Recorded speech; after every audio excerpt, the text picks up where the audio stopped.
When the restaurant doors opened, Lucas Reed thought it was just another bad evening his family had arranged. But the woman who walked in felt like a punch to the stomach. Vanessa Hale, the billionaire CEO he'd been arguing with for the past 3 months at work. The woman who had rejected his proposal this morning. The woman he'd called the Ice Queen to his colleagues. And now she stood there in an elegant black dress, staring at him with the same horror he felt. This wasn't a blind date.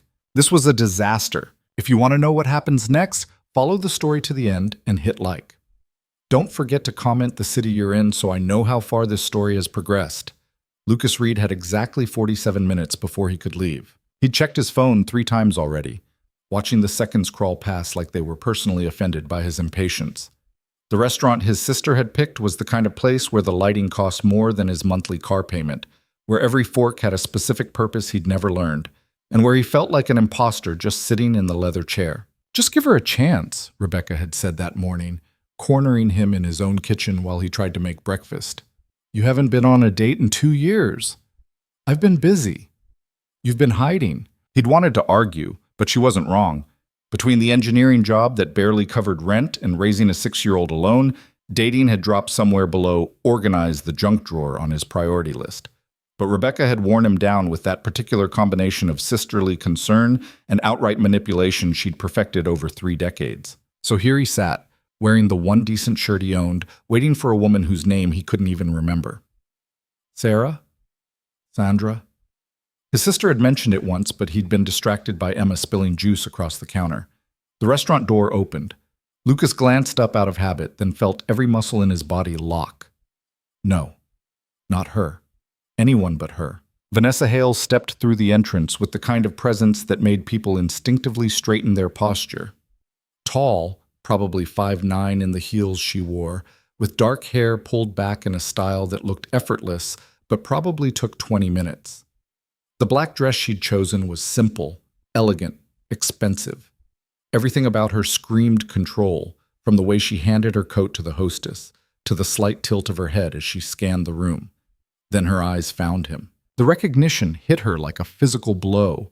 Her shoulders stiffened, her jaw tightened, and for a fraction of a second, Lucas saw something that looked almost like panic cross her face before she locked it down behind that CEO mask she wore so well. She walked toward him anyway. Of course she did. Vanessa Hale didn't run from anything. "You've got to be kidding me," she said when she reached the table. Not a question. A statement of pure disbelief. "Trust me, I'm just as thrilled." Lucas didn't stand, didn't extend his hand, just looked at her with the same frustration that had been building between them for 3 months. "Let me guess. Your family set this up?" "My mother." Vanessa remained standing, one hand gripping the back of the chair opposite him. "Yours?" "Sister." They stared at each other. The hostess hovered nearby, clearly uncertain whether to flee or call security. Vanessa's mother had set her up. The thought was almost funny. Patricia Hale, with her society connections and her conviction that her daughter needed to settle down before she turned into a complete workaholic. Lucas had heard the rumors around the office. Vanessa's family worried about her, thought she needed balance, needed someone to soften her edges. Looking at her now, rigid with barely contained irritation, Lucas couldn't imagine anyone stupid enough to try. "This is ridiculous," Vanessa said. "For once, we agree on something." Her eyes narrowed. They were gray, he noticed. Not blue like he'd thought from across conference room tables. Gray like storm clouds before they opened up and ruined your day. "I'm leaving," she announced. "Good idea." But she didn't move. Neither did he. The problem was obvious to both of them. If Vanessa walked out, her mother would know within the hour. Patricia Hale had probably positioned spies throughout the restaurant, and if Lucas left, Rebecca would show up at his apartment with Emma in tow, using his daughter's disappointed face as emotional blackmail. They were trapped. 1 hour, Lucas said finally. "We stay 1 hour, have dinner, make it look convincing. Then we both go home and tell them it didn't work out." Vanessa's lips pressed into a thin line. She was considering it, weighing options with that calculating mind that made her both brilliant and impossible to work with. 1 hour, she agreed, and we establish ground rules. Of course you want rules. We don't discuss work. We don't acknowledge that we know each other professionally. And we absolutely do not let this affect our working relationship when we return to the office Monday. Wouldn't dream of it. Lucas finally stood, making a show of pulling out her chair. Shall we pretend to enjoy ourselves? Vanessa sat with the kind of graceful economy of movement that made everything look choreographed. She accepted a menu from the hostess with a polite smile that vanished the moment the woman turned away. So, Lucas said, opening his own menu without looking at it. Come here often? Is that really the best you can do? I'm not trying to impress you. That would require me to care what you think. The feeling is mutual. The waiter appeared with water glasses and a practiced smile. Good evening. Can I start you off with something to drink? Whiskey, Lucas and Vanessa said simultaneously. They looked at each other. The waiter's smile gained a touch of genuine amusement. Any particular brand? Surprise me, Vanessa said. When the waiter left, an awkward silence settled over the table. Lucas found himself studying the menu with more intensity than it deserved. Grilled salmon, ribeye, vegetarian risotto that probably cost more than Emma's weekly groceries. Your sister Rebecca, Vanessa said suddenly. The one in marketing? You know my sister? We've met at company functions. She mentioned once that her brother was a single father. Vanessa's expression remained neutral, but something shifted in her tone. She didn't mention you worked in engineering. Would it have mattered? I would have declined more politely when my mother suggested this. Lucas couldn't help it. He laughed. It came out harsh and unexpected, drawing looks from nearby tables. Vanessa's eyebrow rose. What's funny? You? Us. This entire situation. He set down the menu. 3 months ago, I pitched a redesign for the cooling system on the CT7 model. You shot it down in under 2 minutes. Your design had a critical flaw in the pressure calculations. It was a preliminary proposal, which you presented to the board without proper vetting, because your timeline didn't allow for proper vetting. My timeline, Vanessa said, her voice dropping to that controlled level that everyone in the office had learned to fear, was set by market demands and contractual obligations you clearly don't understand. I understand plenty. I understand that you'd rather push through a mediocre design on schedule than delay for a better solution. I'd rather deliver a working product than let perfect become the enemy of good. They were leaning across the table now, voices low but intense. The whiskey arrived. Neither of them noticed. You want to know what your problem is? Lucas said. I'm certain you're about to tell me. You don't listen. You make decisions in a vacuum based on spreadsheets and projections without considering input from the people who actually build these things. And you, Vanessa shot back, make the mistake of thinking good intentions matter more than results. Your designs are creative, I'll grant you that, but creativity without discipline is just chaos. Better than tyranny without vision. Tyranny. Vanessa picked up her whiskey, took a slow sip. That's what you call leadership? When it comes with a side of condescension? Yes. The waiter returned, sensed the temperature at the table, and wisely decided to come back later. Lucas drained half his whiskey in one swallow. It burned going down, but not as much as Vanessa's dismissive expression. You know what? He said. This was a mistake. I don't care what Rebecca thinks. I'm not sitting here for an hour pretending to tolerate you. Finally, something we agree on. But before either of them could move, Vanessa's phone buzzed. She glanced at it, and Lucas saw her jaw tighten. My mother, she said flatly, asking how it's going. His phone buzzed a moment later. Rebecca's message was typically direct. I can see the restaurant from my car. Don't you dare leave early. You've got to be kidding me, Lucas muttered. Your sister is watching? From across the street, apparently. Vanessa closed her eyes briefly, and for just a second, Lucas saw past the CEO armor to the exhaustion underneath. She looked tired, really tired, the kind of bone-deep weariness that came from fighting battles on too many fronts. 1 hour, she said quietly. Yeah. They sat in silence, drank their whiskey, avoided eye contact. When the waiter returned, they ordered without enthusiasm. Lucas picked the salmon because it was in the middle of the price range, neither cheap nor extravagant. Vanessa chose the steak, medium rare, with a side salad instead of the potato. So, Vanessa said after the waiter left, how old is your daughter? The question caught him off guard. 6, Emma. She just started first grade. Rebecca mentioned she's bright. Rebecca talks about me too much. She's proud of you. Vanessa swirled the whiskey in her glass.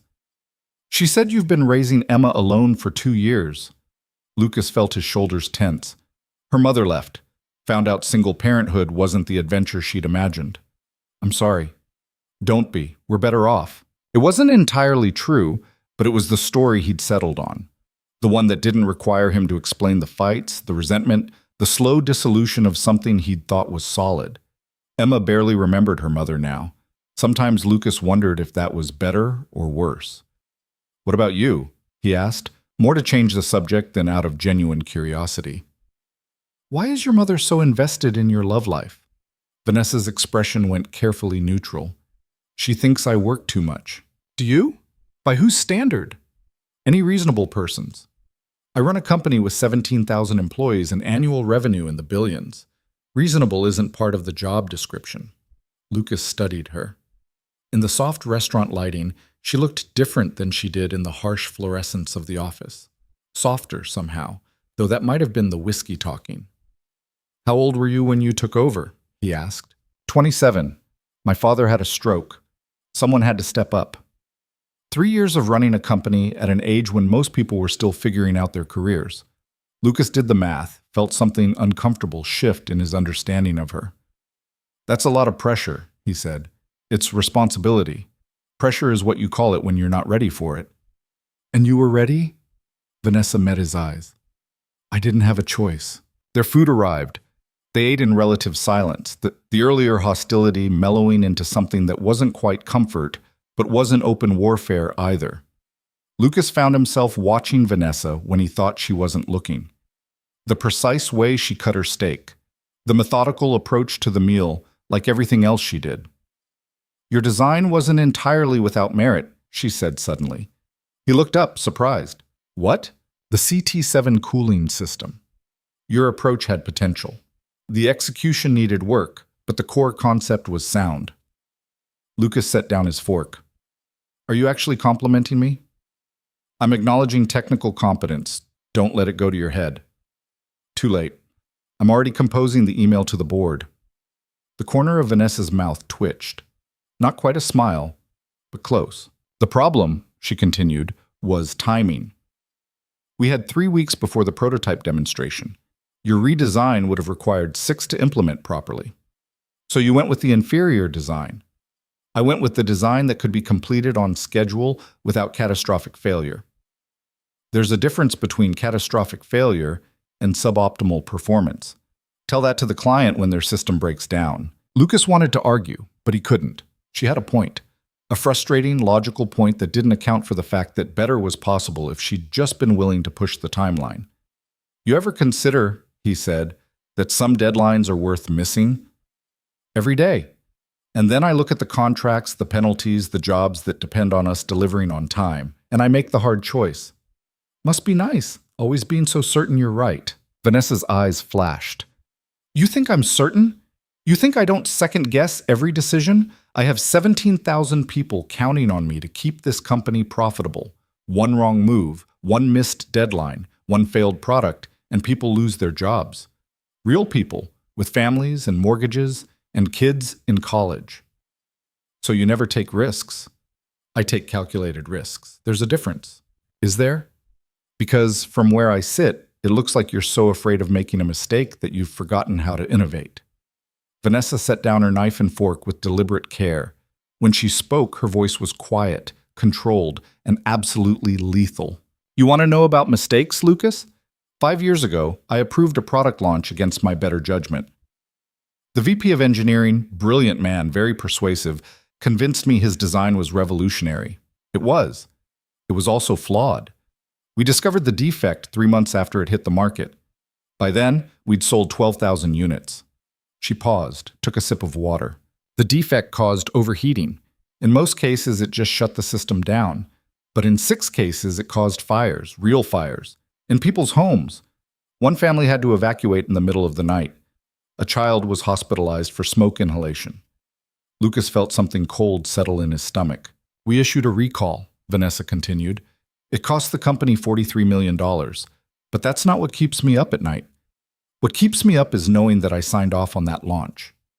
I made the call, and a 7-year-old girl ended up in the hospital because I was too willing to trust someone else's assurance that it would be fine.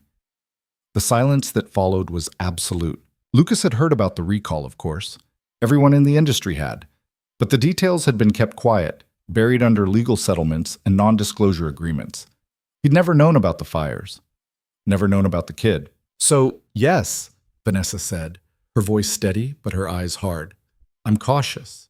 And yes, I push back on brilliant ideas that haven't been properly tested. Because I've seen what happens when you prioritize innovation over safety, when you let enthusiasm override engineering, when you trust that it'll probably be fine. She picked up her fork, cut another piece of steak with mechanical precision. You think I don't want to greenlight your designs, Lucas? You think I enjoy being the person who says no?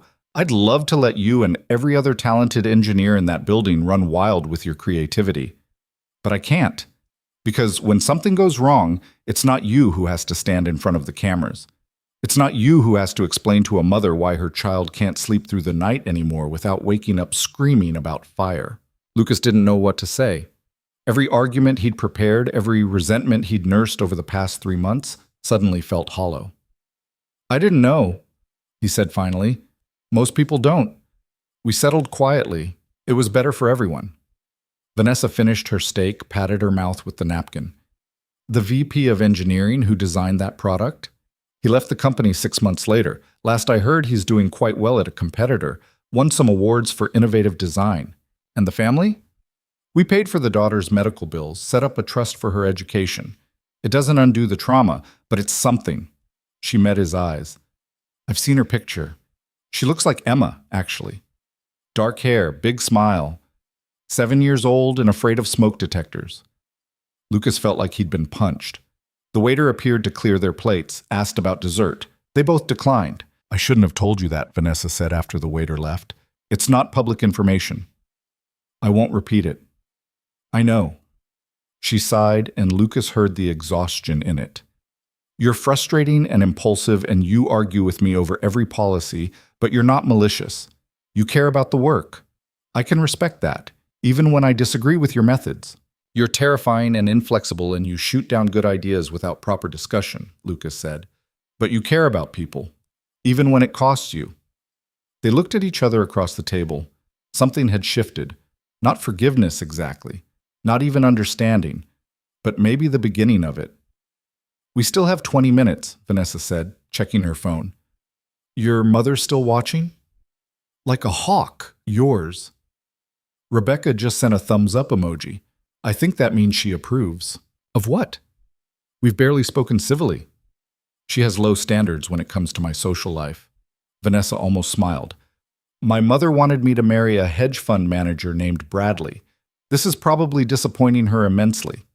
Bradley sounds terrible. He was.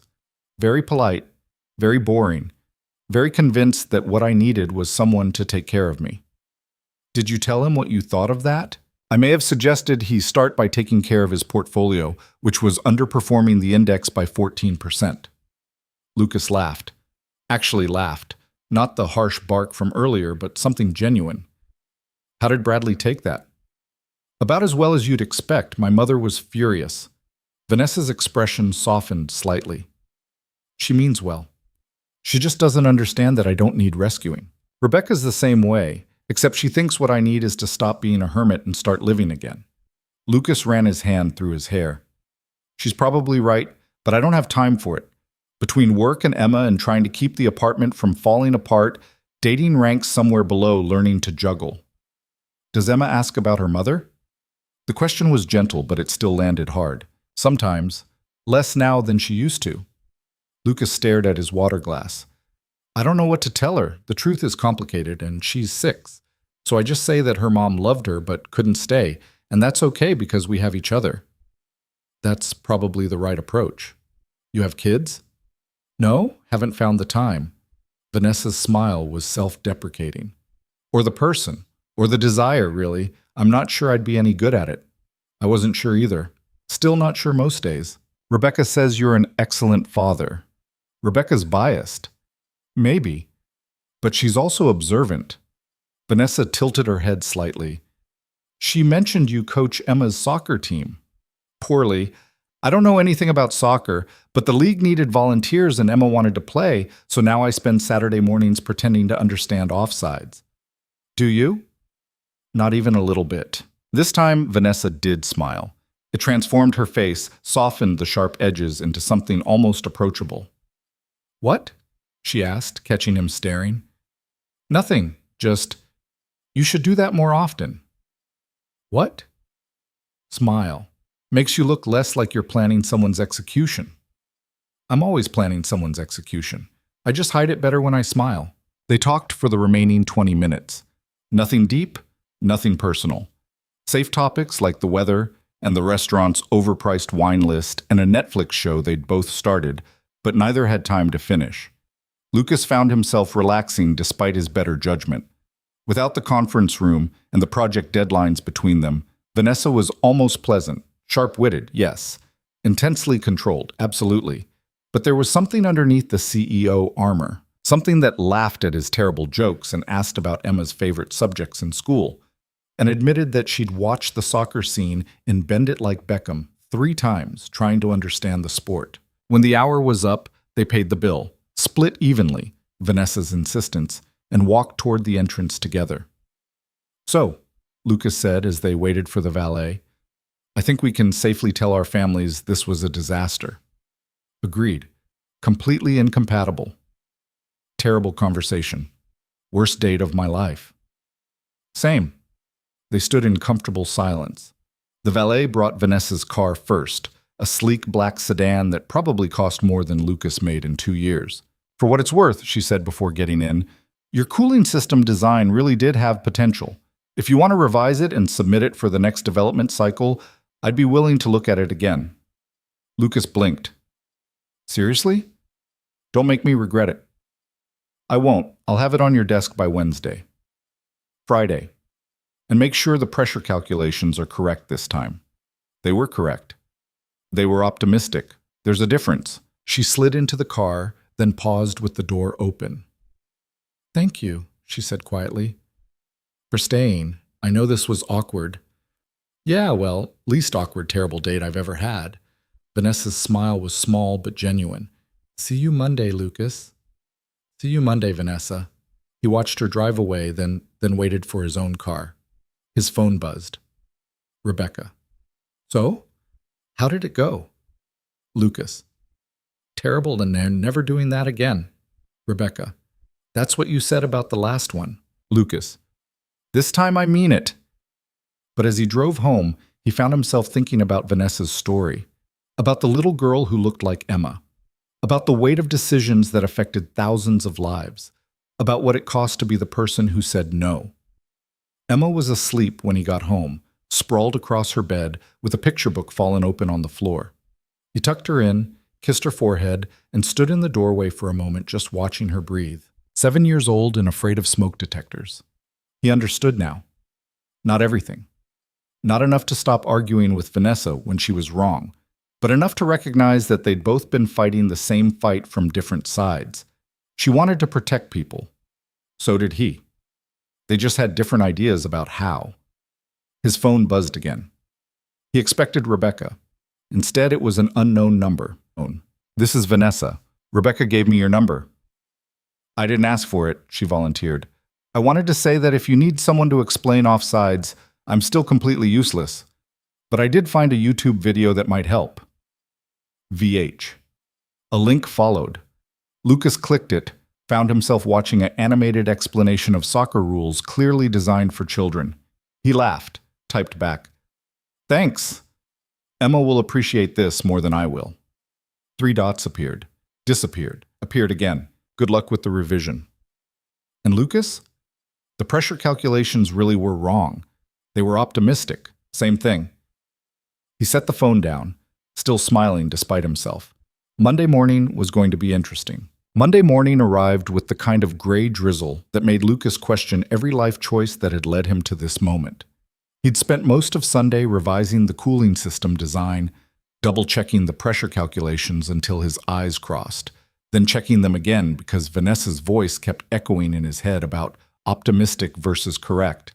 Emma had noticed his distraction over breakfast, You're doing your thinking face, she'd said, pouring an alarming amount of syrup onto her pancakes. I don't have a thinking face. Yes, you do. Your eyebrows go like this. She'd scrunched her face into an expression that looked nothing like him but made him laugh anyway. Now, sitting at his desk with his third coffee of the morning, Lucas pulled up the revised design one more time. The calculations were solid. He'd verified them using 3 different methods, then had his colleague Marcus check them over lunch on Friday just to be sure. You're really submitting this to the Ice Queen? Marcus had asked, scrolling through the numbers on Lucas's laptop. Don't call her that. Marcus had looked up, surprised. Since when do you defend Vanessa Hale? Since Saturday night, apparently. Since learning that the Ice Queen was actually someone who carried the weight of 17,000 jobs and a little girl's nightmares about smoke detectors. Just don't call her that, Lucas had repeated. He hit send on the email now, attaching the revised proposal with a subject line that was professionally neutral. CT7, Cooling System Redesign, Revised Calculations. Then he sat back and waited for the inevitable rejection. It came faster than he expected. His phone buzzed 15 minutes later. Reed? My office. Now. No greeting. No please. Just Vanessa's assistant delivering a summons like he was being called to the principal's office. Lucas grabbed his coffee and headed for the executive floor, trying to ignore the curious looks from his coworkers. Everyone knew he and Vanessa clashed. Walking into her office voluntarily was like watching someone step into a lion's den wearing a meat suit. Her assistant waved him through without ceremony. Vanessa's office was exactly what he'd expected. Enormous windows overlooking the city, furniture that cost more than his car, and absolutely no personal items anywhere. No photos, no plants, no evidence that an actual human worked here. Vanessa sat behind her desk, his proposal open on one of her 3 monitors. She didn't look up when he entered. Close the door, she said. Lucas did, his stomach tightening. This was it. She was going to tear apart his calculations in private rather than humiliate him in front of the engineering team. Sit. He sat in one of the uncomfortable modern chairs across from her desk. Waited. Vanessa kept reading, occasionally making notes on a tablet beside her keyboard. The silence stretched until Lucas wanted to break it, just to end the tension. Finally, she looked up. The pressure calculations are correct this time, she said. I know. And you've accounted for the temperature variance in the housing materials. I have. The implementation timeline is still aggressive, but achievable. I broke it down by phase. We can run parallel testing on components 2 and 3 while finalizing component 1. Vanessa leaned back in her chair, studying him with those gray eyes that missed nothing. You spent the weekend on this. It wasn't a question, but Lucas answered anyway. Most of it, yeah. Why? Because you said it had potential. I wanted to prove you right. Something flickered across her face too quickly for him to read. She turned back to the monitors, scrolled through something, then pulled up what looked like a project timeline.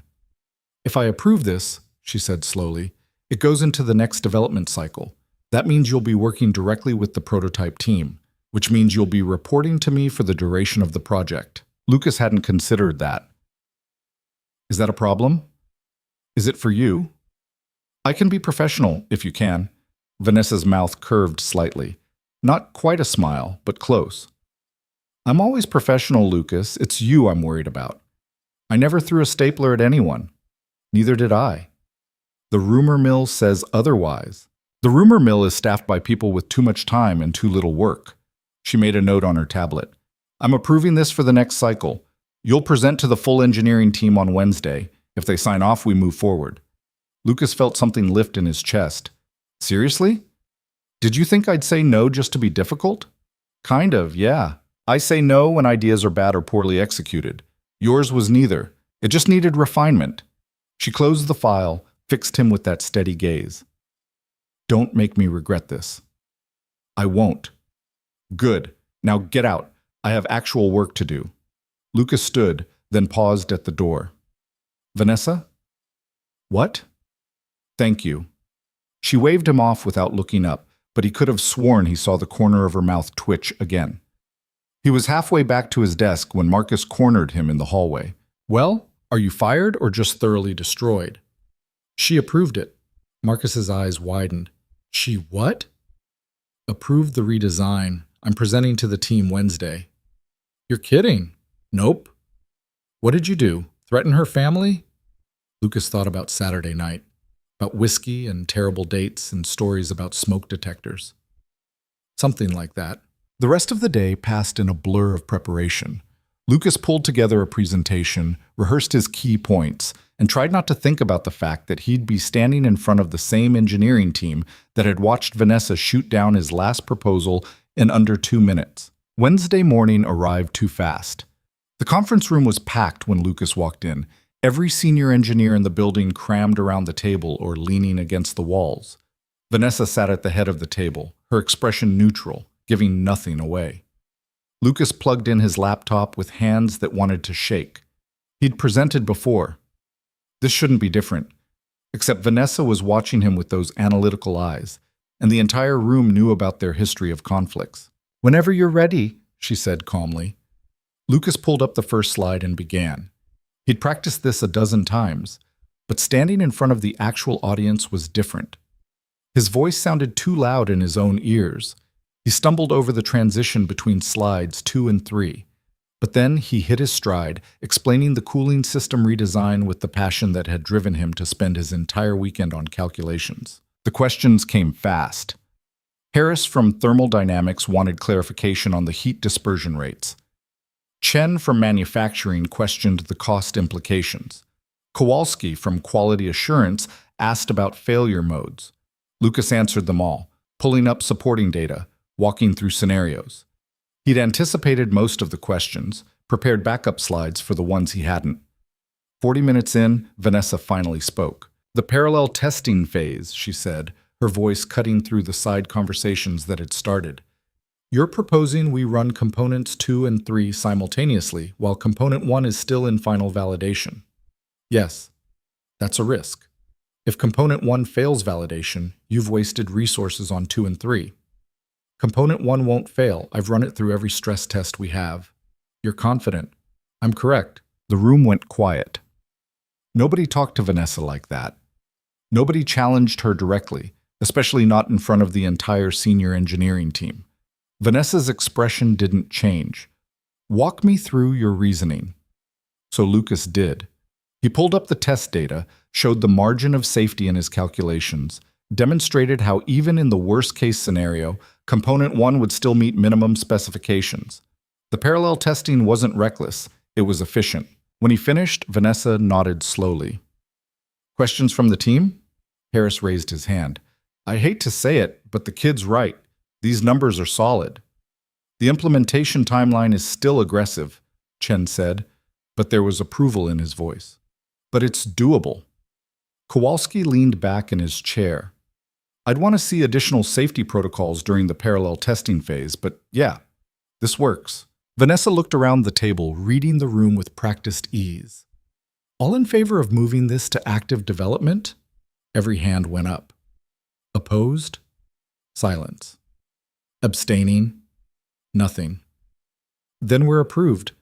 Vanessa made a note on her tablet. "Lucas, you'll lead the project. Report directly to me weekly. First status meeting is Friday at 9. She looked up, and Lucas could have sworn he saw approval in her eyes. "Good work." The meeting broke up in a buzz of conversation. Harris clapped Lucas on the shoulder. Chen wanted to discuss manufacturing timelines. Kowalski cornered him about the safety protocols. Through it all, Lucas kept glancing at Vanessa. She'd gathered her things and was heading for the door, already moving on to whatever crisis or decision waited next. "Vanessa!" he called out. She paused, turned back. "Thank you for giving it a real chance. I give every proposal a real chance. Most of them just don't deserve approval." But her expression softened slightly. "Don't thank me yet. You still have to deliver." "I will. See that you do." She left, and Lucas found himself smiling despite the mountain of work he'd just signed up for. The next few weeks fell into a rhythm that was equal parts exhausting and exhilarating. Lucas spent his days coordinating with the prototype team, his evenings reviewing test results, and whatever time remained trying to be a decent father to Emma. The Friday status meetings with Vanessa became the anchor of his week. She was demanding, precise, and ruthless about cutting through any attempt to sugarcoat problems. But she also listened. really listened. When Lucas flagged a potential issue with the housing material, she didn't dismiss it. She pulled in the materials science team for a consultation. When he suggested a modification to the testing protocol, she asked questions until she understood his reasoning, then approved the change. "You're different in work mode," he said one Friday after they'd wrapped up the status review. Vanessa looked up from her tablet. "Meaning?" "Focused, like you're 3 steps ahead of everyone else." "I'm usually 5 steps ahead. I try to dial it back so I don't terrify people." "Does it work?" "You tell me. Are you terrified?" Lucas considered. "Not terrified. Maybe intimidated." "Good. Intimidated means you're paying attention." He was gathering his materials to leave when Vanessa's phone rang. She glanced at the caller ID and her whole body tensed. "I need to take this," she said, and something in her voice made Lucas pause. "Want me to step out?" "No, stay." She answered the call, putting it on speaker. "Patricia." "Darling, I've been trying to reach you all week." Her mother's voice was warm but carried an edge of reproach. "You haven't returned any of my calls." "I've been busy." "You're always busy. That's precisely the problem." A pause. "I wanted to ask about that young man I set you up with. Lucas, wasn't it? How did that go?" Vanessa's eyes met Lucas's across the desk. He froze. "It didn't work out," Vanessa said carefully. "Oh, that's disappointing. He seemed so promising. Single father, stable job. Rebecca spoke so highly of him." "Rebecca doesn't know him as well as she thinks." Lucas raised an eyebrow. Vanessa's expression remained neutral, but he could see the tension in her shoulders. "Well, there are other options," Patricia continued. "Bradley mentioned he'd like to try again, and there's a lovely man I met at the museum fundraiser." "Mother, I don't need you to arrange my social life." "Someone has to, darling. You're 30 years old and you work 80 hours a week. When exactly do you plan to meet someone?" "I'm perfectly capable of meeting people on my own." "And yet you don't." Patricia's sigh carried clearly through the speaker. "I worry about you, Vanessa. All alone in that big house, no one to come home to." "I have a company to run." "The company will be fine without you for an evening or two. You need balance, sweetheart. I need to go. I have a meeting. Vanessa, goodbye, Mother." She ended the call and sat very still for a moment, staring at the phone like it had personally offended her. "Sorry you had to hear that," she said finally. "She means well." "Everyone means well. Doesn't make it less exhausting." Vanessa set the phone down with deliberate care. "She's been doing this since I turned 25. Every holiday, every family dinner, it's the same conversation. Why aren't you dating? Why aren't you married? When am I going to have grandchildren?" Rebecca does the same thing. Different words, same message. "How do you handle it?" Lucas shrugged. "I don't, really. I just let her talk until she runs out of steam, then I go home and do exactly what I was planning to do anyway." "Sounds familiar." Vanessa stood, walked to the window. The city stretched out below them, gray and vast. "Do you ever wonder if they're right? If we're missing something by prioritizing work over everything else?" "Sometimes. Usually around 3 in the morning when I can't sleep and Emma's at a sleepover, so the apartment's too quiet." Lucas joined her at the window. "But then I remember that work isn't the enemy. It's just easier to blame than admitting that maybe we're both just tired of looking." Vanessa glanced at him. "That's surprisingly insightful." "I have my moments." They stood in silence, watching the traffic move below like blood cells through arteries. Lucas was acutely aware of how close she was standing, how the afternoon light caught the dark strands of her hair. "Your daughter," Vanessa said quietly. "Emma. What does she think about you dating?" "I haven't asked. She's 6. Her concerns are more focused on whether her soccer team is going to win on Saturday and if she can have ice cream for breakfast." Reasonable priorities. More reasonable than ours, probably. Lucas turned to face her. "Why did you really stay that night at the restaurant?" Vanessa was quiet for a long moment. "Because walking away felt like admitting defeat. And I don't lose, Lucas. Not even to my mother's matchmaking." "That's it?" "No." She met his eyes. "Because you were the first person in a long time who looked at me and saw someone to argue with instead of someone to manage. Do you know how rare that is? Everyone else either wants something from me or they're afraid of me. You just argued." "I'm good at arguing." "Yes, you are." It's infuriating. Right back at you. Her phone buzzed with another call.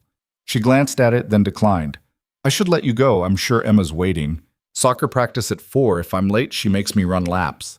She sounds terrifying. She learned from the best. Vanessa smiled, and Lucas felt that same shift from the restaurant, like the armor was cracking just enough to let light through. He left before he could say something stupid, but all the way down in the elevator, he kept thinking about the way she'd looked standing at that window, powerful and lonely, and trying very hard to pretend she was neither. The weekend brought soccer practice, grocery shopping, and Emma's insistence that they absolutely needed to bake cookies, even though neither of them knew what they were doing. The kitchen ended up covered in flour, the cookies turned out lopsided, and Emma declared them the best cookies ever made in the history of the universe. Can we bring some to Aunt Rebecca?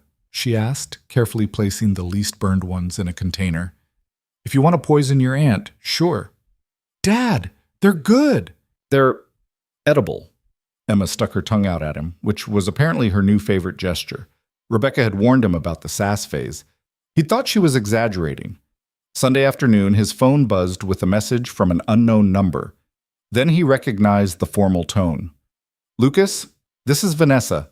I need to discuss a development with the CT7 project.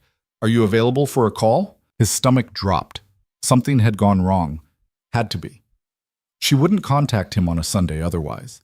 He called back immediately. She answered on the second ring. Thanks for calling back, she said, and she sounded different. Not upset.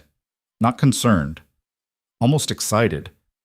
I just got off the phone with Harris. He ran the preliminary stress tests on component 1. And? It exceeded specifications by 18%. Lucas sat down on this couch, relief flooding through him. Seriously? He wants to run it again tomorrow to confirm. But Lucas, these numbers are remarkable. If they hold, we're not just meeting the cooling requirements. We're setting a new standard. That's incredible. It's your design. You should be proud. He was. He was also acutely aware that Vanessa had called him on a Sunday, on her personal time, just to share good news. That seems significant somehow. I couldn't have done it without you pushing me to get the calculations right, he said. I didn't push. I just refused to accept mediocrity. Tomato, tomato. She laughed, and the sound was so unexpected that Lucas almost dropped the phone. What's funny? He asked. You. Arguing with me even when I'm complimenting you. Old habits. Apparently. A pause. How was your weekend? The question was casual, but it felt weighted, like she was testing something. Emma and I made cookies. They're terrible. How was yours? I reorganized my home office and attended a charity gala that I absolutely did not want to attend. Sounds thrilling. It was 4 hours of small talk and lukewarm champagne. I wanted to fake a medical emergency and leave after hour 2. Why didn't you? Because the charity was important and I'm on the board. And sometimes being a responsible adult means suffering through bad champagne. Emma wandered into the living room, her attention caught by Lucas's conversation. Who are you talking to? She whispered loudly. Lucas covered the phone. Work. On Sunday? Shh. Is everything all right? Vanessa asked. Yeah, just Emma being nosy. Tell her I said the cookies sound delicious. Lucas lowered the phone. The person I'm talking to says your cookies sound delicious. Emma's face lit up. Really? What's their name? Vanessa. Is she your friend? That was a good question. Lucas looked at the phone, thought about Friday meetings and revised proposals and the way Vanessa had looked standing at her office window. Yeah, he said. I guess she is. Can I say hi? She's busy. I'd love to say hi, Vanessa said, and she must have heard Emma's question. Lucas put the phone on speaker, feeling like he was about to make a terrible mistake. Okay, you're on speaker. Emma, say hi. Hi, Vanessa. We made cookies, and they're really good, even though Dad says they're terrible, but he's wrong. I'm sure they're wonderful, Vanessa said, and her voice had gone softer. What kind did you make? Chocolate chip, but we put in too much chocolate, so they're like chocolate with some cookie instead of cookie with chocolate. That sounds like the perfect amount of chocolate to me. Emma beamed. Dad, I like her. Great. Can I have the phone back now? Bye, Vanessa. Bye, Emma. Lucas took the phone off speaker, already bracing for the awkwardness. Sorry about that. Don't be. She sounds lovely. She's 6 and has no filter. It's terrifying. I can imagine. A pause. Lucas, I should let you go. I just wanted to share the good news. Thanks for calling. See you Monday. She hung up, and Lucas sat staring at his phone like it might explain what had just happened. I like Vanessa, Emma announced again, climbing onto the couch next to him. She sounds nice. She's my boss. Can bosses be nice? Sometimes. Is she coming over? What? No. Why would she come over? Emma shrugged. You smile when you talk to her. You don't smile when you talk to work, usually. Lucas looked at his daughter, wondering when she'd become so observant. It's complicated. That's what you always say when you don't want to explain. That's because it's always true. Monday morning brought confirmation that Harris's test results were accurate. Component 1 had exceeded specifications. The prototype team was thrilled. The manufacturing department started preliminary production planning, and Vanessa sent out a company-wide email recognizing Lucas's design as a breakthrough achievement. He read the email 3 times, looking for some hint of the person who'd called him on Sunday to share good news. But it was pure Vanessa Hale in CEO mode. Professional, precise, giving credit where due, without a trace of personal connection. The Friday status meeting that week lasted 2 hours. They were deep into implementation planning now, coordinating between departments, managing timelines. Lucas presented updated projections. Vanessa asked sharp questions about manufacturing tolerances and quality control protocols. We need to discuss the rollout strategy, she said, pulling up a calendar on her screen. Marketing wants to announce at the Tech Expo in 6 weeks. That's aggressive. That's marketing. Can we hit it? Lucas reviewed his timeline. If nothing goes wrong, things always go wrong. Then no, we need 8 weeks minimum. Vanessa made a note. I'll tell them 8. They'll negotiate for 7. We'll settle on 7.5 and you'll make it work. That's not how project management is supposed to work. It's how it actually works. She looked up. Do you have plans Saturday? The question came out of nowhere. Lucas blinked. Soccer practice in the morning. Why? The Tech Expo is in Chicago. I'm flying out Friday night to meet with some potential clients before the main event. I thought you might want to come, see how the business side works. You want me to fly to Chicago with you? I want you to understand how deals get made. Your design is brilliant, Lucas, but brilliance doesn't matter if we can't sell it. This is an opportunity to see the whole picture. It made sense. It was professional. It was also Vanessa asking him to spend the weekend in Chicago. I'd have to arrange childcare for Emma, he said carefully. Of course. Let me know by Wednesday. She went back to her notes like she hadn't just casually invited him to another city, and Lucas sat there trying to figure out if this was a business trip or something else. He called Rebecca that night. Let me get this straight, she said after he'd explained.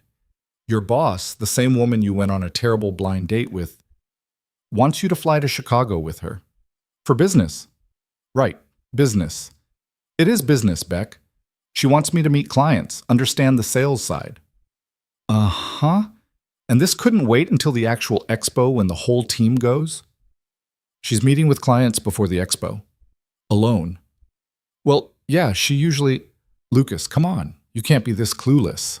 What are you saying? Rebecca sighed the way she always did when he was being deliberately obtuse. I'm saying that Vanessa Hale doesn't invite random engineers on business trips. I'm saying she called you on Sunday. I'm saying she talked to Emma on the phone. I'm saying that maybe, possibly, this is more than just work. It's not. How do you know? Because she's Vanessa Hale. She doesn't do more than work. Everyone does more than work, Lucas, even ice queens. Don't call her that. Interesting. So you can defend her, but you can't see when she's interested in you? She's not interested. She's just, we're colleagues. We work together. That's it. Fine. Go to Chicago. Meet the clients. Be completely professional. But Lucas? What? If you come back still thinking this is just about work, you're an idiot. He ended the call and immediately opened his laptop, pulling up his email to decline Vanessa's invitation. His fingers hovered over the keyboard. Rebecca was wrong. This was business. Vanessa was his boss. They'd had one terrible blind date that had somehow turned into a truce, and now they had a working relationship that actually functioned. That was it. He closed the laptop without sending the email. Wednesday morning, he knocked on Vanessa's office door. "Come in." She was on the phone. Someone from legal based on the contract language he could hear. She gestured for him to sit. "No, I don't care what their counsel says. The liability clause is non-negotiable. Because I've seen what happens when we compromise on liability, David. We're not doing it again? Fine. Send me the revised language and I'll review it tonight." She hung up, rubbed her temples. "Sorry. Legal is trying to be creative with contract terms again." "Sounds fun." "It's the opposite of fun." She pulled her attention fully to him. "You have an answer about Chicago?" "I talked to Rebecca. She can take Emma for the weekend." "So that's a yes?" Lucas nodded. "Yeah, I'll go." Something flickered across Vanessa's face. Relief? Pleasure? It was gone before he could identify it. "Good. I'll have my assistant send you the flight details. We leave Friday at 6. "Okay. Pack business casual. The client meetings are formal, but the expo itself is more relaxed." "Got it." She turned back to her computer and Lucas recognized the dismissal, but he didn't move. "Vanessa?" "Why did you really invite me?" She looked up slowly. "I told you. I want you to see the business side. You could have sent me with the sales team next month." "I could have." "So why didn't you?" Vanessa set down her pen, gave him her full attention. "Because you're talented, Lucas. Really talented. And talent without context is just potential. I want you to understand what happens to your designs after they leave engineering. I want you to see the promises we make to clients, the expectations we set, the pressure to deliver. Maybe then you'll understand why I push so hard." It was a good answer. Logical, professional, exactly what he'd expect from her. It was also not the whole truth. He could see it in the way she held his gaze just a fraction too long. "Okay," he said finally. "Okay? I believe you." He didn't, not entirely, but he was getting on that plane Friday either way. The rest of the week passed in a blur of preparation.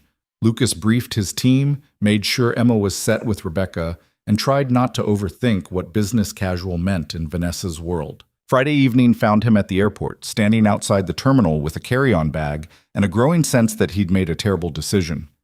His phone buzzed. "Private terminal. East side of the airport. Security will let you through." Private terminal. Of course. Because Vanessa Hale didn't fly commercial. He found the entrance, showed his ID to security, and was waved through into a world he'd only seen in movies. Quiet lounges with leather chairs, subdued lighting, people who looked like they closed million-dollar deals before breakfast. Vanessa sat in the corner, laptop open, already working. She'd changed from her office clothes into dark jeans and a sweater that made her look younger, more approachable. Her hair was down. Lucas had never seen her hair down. "You made it," she said, closing the laptop. "You didn't mention the private terminal." "Does it matter?" "I feel underdressed." She looked him over. "You're fine. Besides, it's just us and the pilots." "Just us." Right. Because that wasn't pressure at all. They boarded 20 minutes later. The plane was small, 8 seats, all leather and polished wood. Lucas had flown commercial exactly 3 times in his life. Always coach, always cramped. This was a different universe. "Relax," Vanessa said, settling into the seat across from him. "It's just a plane." "It's not just a plane, it's a flying luxury hotel." "It's efficient. We can work during the flight instead of fighting for elbow room with strangers." The pilot came back to brief them on the flight time, just over 2 hours, and then they were taxiing to the runway. Lucas gripped the armrest during takeoff. Vanessa noticed. "Not a fan of flying?" she asked. "Not a fan of being in a metal tube 30,000 feet above the ground with nothing but physics keeping me alive." "That's oddly specific." "I'm an engineer. I know exactly how many things can go wrong." "And yet you got on the plane anyway." "You're very persuasive." Once they were at altitude, Vanessa pulled out her laptop again. "I need to finish reviewing this contract. Make yourself comfortable." Lucas tried. He pulled out his phone, scrolled through news he didn't care about, played a mindless game that held his attention for maybe 3 minutes. The truth was, he was acutely aware of Vanessa sitting across from him, frowning at her screen, occasionally typing notes with the kind of focused intensity that made him wonder what it would be like to have that attention turned on him outside of work. "You're staring," she said without looking up. "I'm thinking." "About?" "How you can read legal contracts without your brain melting." "Practice.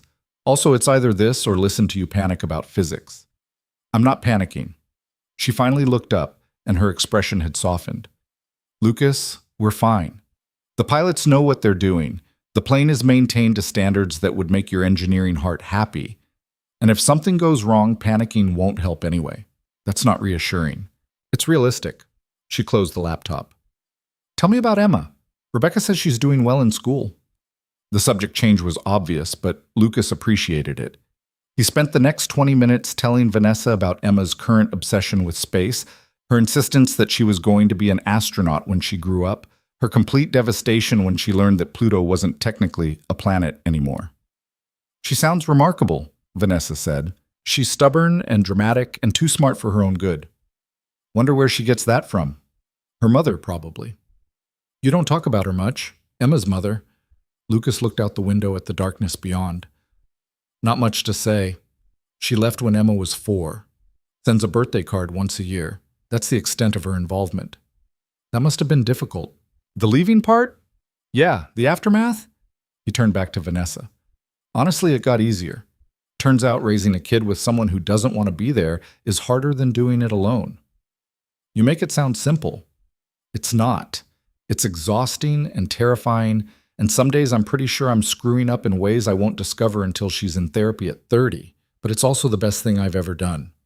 Vanessa was quiet for a moment. "That's lovely." "What is?"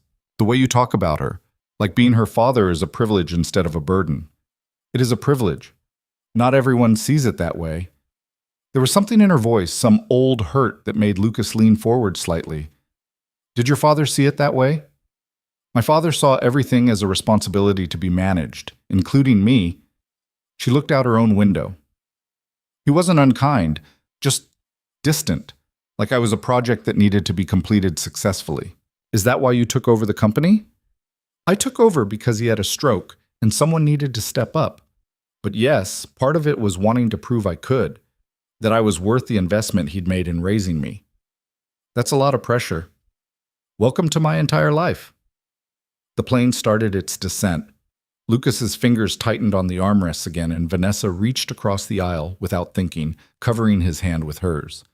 "We're fine," she said quietly. Her hand was warm, steady. Lucas looked at where their hands touched, then up at her face. She seemed to realize what she'd done at the same moment he did. But she didn't pull away. They landed smoothly. Vanessa withdrew her hand as they taxied to the private terminal, and whatever moment had existed 30,000 feet up vanished into the reality of Chicago at night. A car was waiting. Of course there was. They drove through the city in silence, Lucas watching the lights blur past while Vanessa checked messages on her phone.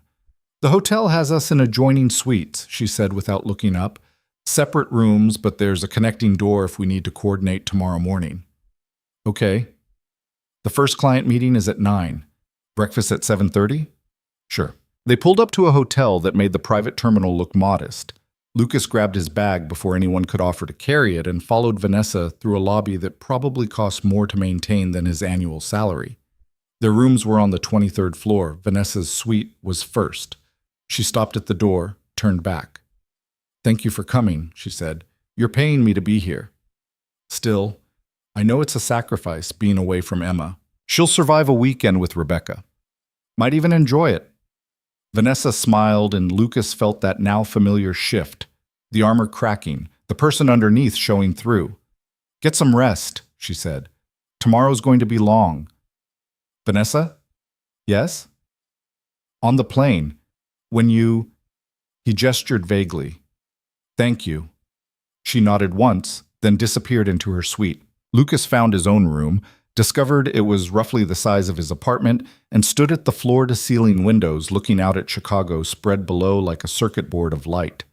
His phone buzzed. Emma, texting from Rebecca's place.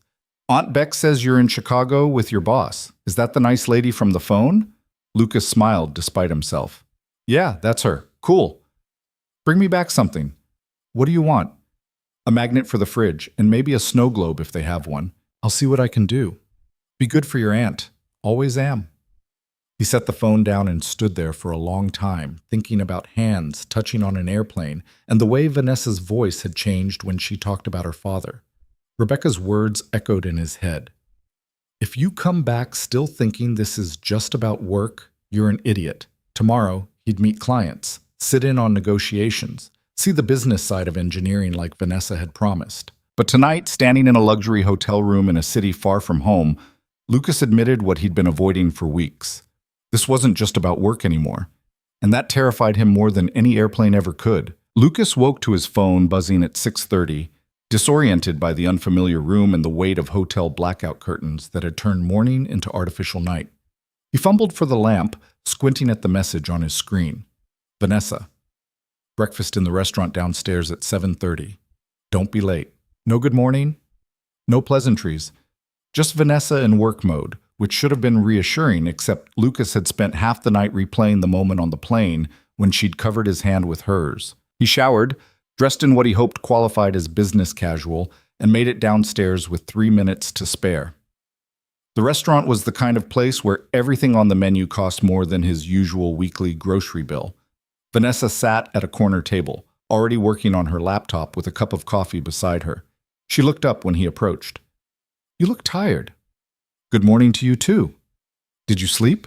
Eventually, he slid into the seat across from her, accepting coffee from a server who appeared instantly.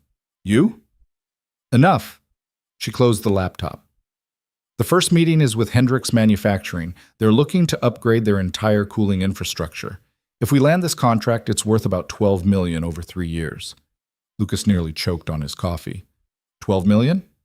Is that a problem? I've never been in a meeting worth $12 million. Then today's a learning experience. Vanessa's expression was neutral, but he caught a hint of amusement in her eyes. Just let me do most of the talking. If they ask technical questions, answer honestly. Don't oversell. They'll respect competence more than salesmanship. What if I say something wrong? Then I'll correct it, and we move on. Lucas, relax. They're just people trying to solve a problem. We have the solution. That's all this is. The meeting was at 9 in a conference room 3 blocks from the hotel. They walked, Vanessa setting a brisk pace that made Lucas grateful for the cool morning air. She was back in CEO armor now, the sweater from last night replaced by a charcoal suit that probably cost more than his car payment. The Hendrix representatives were already waiting when they arrived. 3 men in their 50s, all wearing variations of the same Navy suit. The lead, introduced as Robert Hendrix, had the kind of firm handshake that was probably meant to establish dominance. Ms. Hale, good to finally meet in person. Mr. Hendrix, thank you for making time. Vanessa gestured to Lucas. This is Lucas Reed, lead engineer on the CT7 project. He designed the cooling system we discussed. Hendrix's attention shifted, assessing. You look young. I'm 32, Lucas said evenly. Been in thermal engineering for 8 years. And you're confident this system can handle our manufacturing demands? I'm confident it can exceed them. One of the other men, a technical officer based on the questions he started asking, leaned forward. Walk us through the heat dispersion rates. Lucas did, pulling up the specs on his tablet, explaining the parallel cooling channels and the redundancy built into the design. The questions came fast, detailed, exactly the kind of technical interrogation he'd prepared for. He answered them all, feeling more comfortable in this territory than he'd expected. Vanessa watched, interjecting occasionally to tie the technical details back to business outcomes. Reduced energy costs, lower maintenance overhead, longer equipment lifespan. She was building a case, layering Lucas's engineering explanations with economic justification. An hour in, Hendrix held up a hand. This is impressive. I'll be honest, we've been looking at 3 different vendors. Your system is the most advanced. But, Vanessa said, because there was clearly a but coming, but it's also the most expensive. Your competitor is offering something similar at 40% less. Similar isn't the same as equivalent. Vanessa pulled up a comparison chart Lucas hadn't seen before. Their system uses single-channel cooling with manual failover. Ours is triple redundant with automatic load balancing. When their system fails, and it will fail, your entire production line shuts down until it's repaired. With ours, you never stop running. That's assuming your system doesn't fail. It won't. Lucas spoke before he could second-guess himself. I've run this through every stress test we have. We've simulated failure scenarios you haven't even considered. The only way the system fails is if someone physically destroys it. You sound very certain. I am, because I built it to work. Hendricks studied him for a long moment, then turned to Vanessa. He always this confident? Usually he's arguing with me about whether the specifications are aggressive enough. Vanessa's tone was dry. But yes, when Lucas says something will work, I believe him. Something passed between them, some unspoken communication that made Lucas acutely aware of how much trust she'd just placed in him in front of a $12 million deal. The meeting wrapped up 30 minutes later with Hendricks promising a decision by end of week. Lucas and Vanessa walked back to the hotel in silence, the morning traffic noise filling the space between them. You did well, Vanessa said finally. I talked too much. You were passionate. There's a difference. She glanced at him. When you told him it wouldn't fail, you meant it. Of course I meant it. That kind of conviction sells better than any pitch deck I could create. They had 2 hours before the next meeting. Vanessa suggested they work in her suite, which had a proper desk and better Wi-Fi than the hotel lobby. Lucas followed her up, trying not to think about the fact that they were alone in her room. The suite was immaculate, her laptop and files organized with the same precision she brought to everything. Lucas settled onto the couch while Vanessa took the desk, both of them falling into the comfortable silence of people used to working near each other. His phone buzzed. Emma, sending him a photo of herself and Rebecca making pancakes, or what used to be pancakes before they apparently exploded across the kitchen. Lucas smiled, sent back a thumbs-up emoji. Everything okay? Vanessa asked without looking up from her screen. Emma's destroying my sister's kitchen. Sounds like she's having fun. Rebecca's going to make me deep clean that apartment when I get back. Small price to pay. Vanessa finally turned to face him. You miss her. Emma? Yeah, I know it's only been one night, but it feels weird not having her around. That's normal. You're her father. What about you? Do you ever miss having someone to go home to? The question came out before Lucas could stop it. Vanessa's expression shifted, something vulnerable flickering across her face before she locked it down. I have work, she said carefully. That's not what I asked. It's the answer I'm giving. She turned back to her laptop. We should review the talking points for the next meeting. Lucas let it drop, but the question hung in the air between them, unanswered but not forgotten. The second meeting was smaller, less formal. A tech startup looking to integrate advanced cooling into their server infrastructure. The founder was barely 30, wearing jeans and a hoodie, and spent the first 10 minutes explaining his company's mission with the kind of enthusiasm that made Lucas feel old. But the kid knew his stuff. The questions he asked were sharp, insightful, pushing Lucas to explain not just how the system worked, but why they'd made specific design choices. Vanessa mostly listened, interjecting only to discuss pricing and implementation timelines. I like it, the founder said finally, but I need to run the numbers past my CFO. Can you send over a detailed quote? I'll have it to you by Monday, Vanessa promised. They grabbed lunch at a cafe near the hotel, sitting outside despite the October chill because the restaurant was too crowded and Vanessa claimed she needed air. Lucas ordered a sandwich he couldn't pronounce. Vanessa got a salad she barely touched. You need to eat, Lucas said. I ate. 3 bites of lettuce isn't eating. Are you monitoring my food intake now? Someone should. You run on coffee and stubbornness. Vanessa set down her fork, and for a moment Lucas thought he'd overstepped. Then she surprised him by laughing. Rebecca warned me you were bossy. Rebecca talks too much. She cares about you. It's endearing. Vanessa picked up her fork again, made a show of eating an actual bite. Better? Progress. They finished lunch in comfortable quiet, watching Chicago move around them. Business people rushing to meetings, tourists taking photos, a street musician playing guitar badly, but with enough commitment that people were dropping money in his case anyway. This is nice, Vanessa said quietly. What is? This. Being somewhere that isn't the office, not having to perform. You're always performing, aren't you? Lucas considered. I guess, but not as much. You carry more weight. It gets heavy sometimes. She looked at him, and the vulnerability from earlier was back. Do you ever feel like you're playing a role? Like the real you is buried under all the things you have to be for other people? Every day, dad, engineer, responsible adult who definitely has his life together. He smiled without humor. The last one's the biggest lie. You seem like you have it together. That's good acting on my part. Maybe we're both better performers than we think. The third meeting was at 4.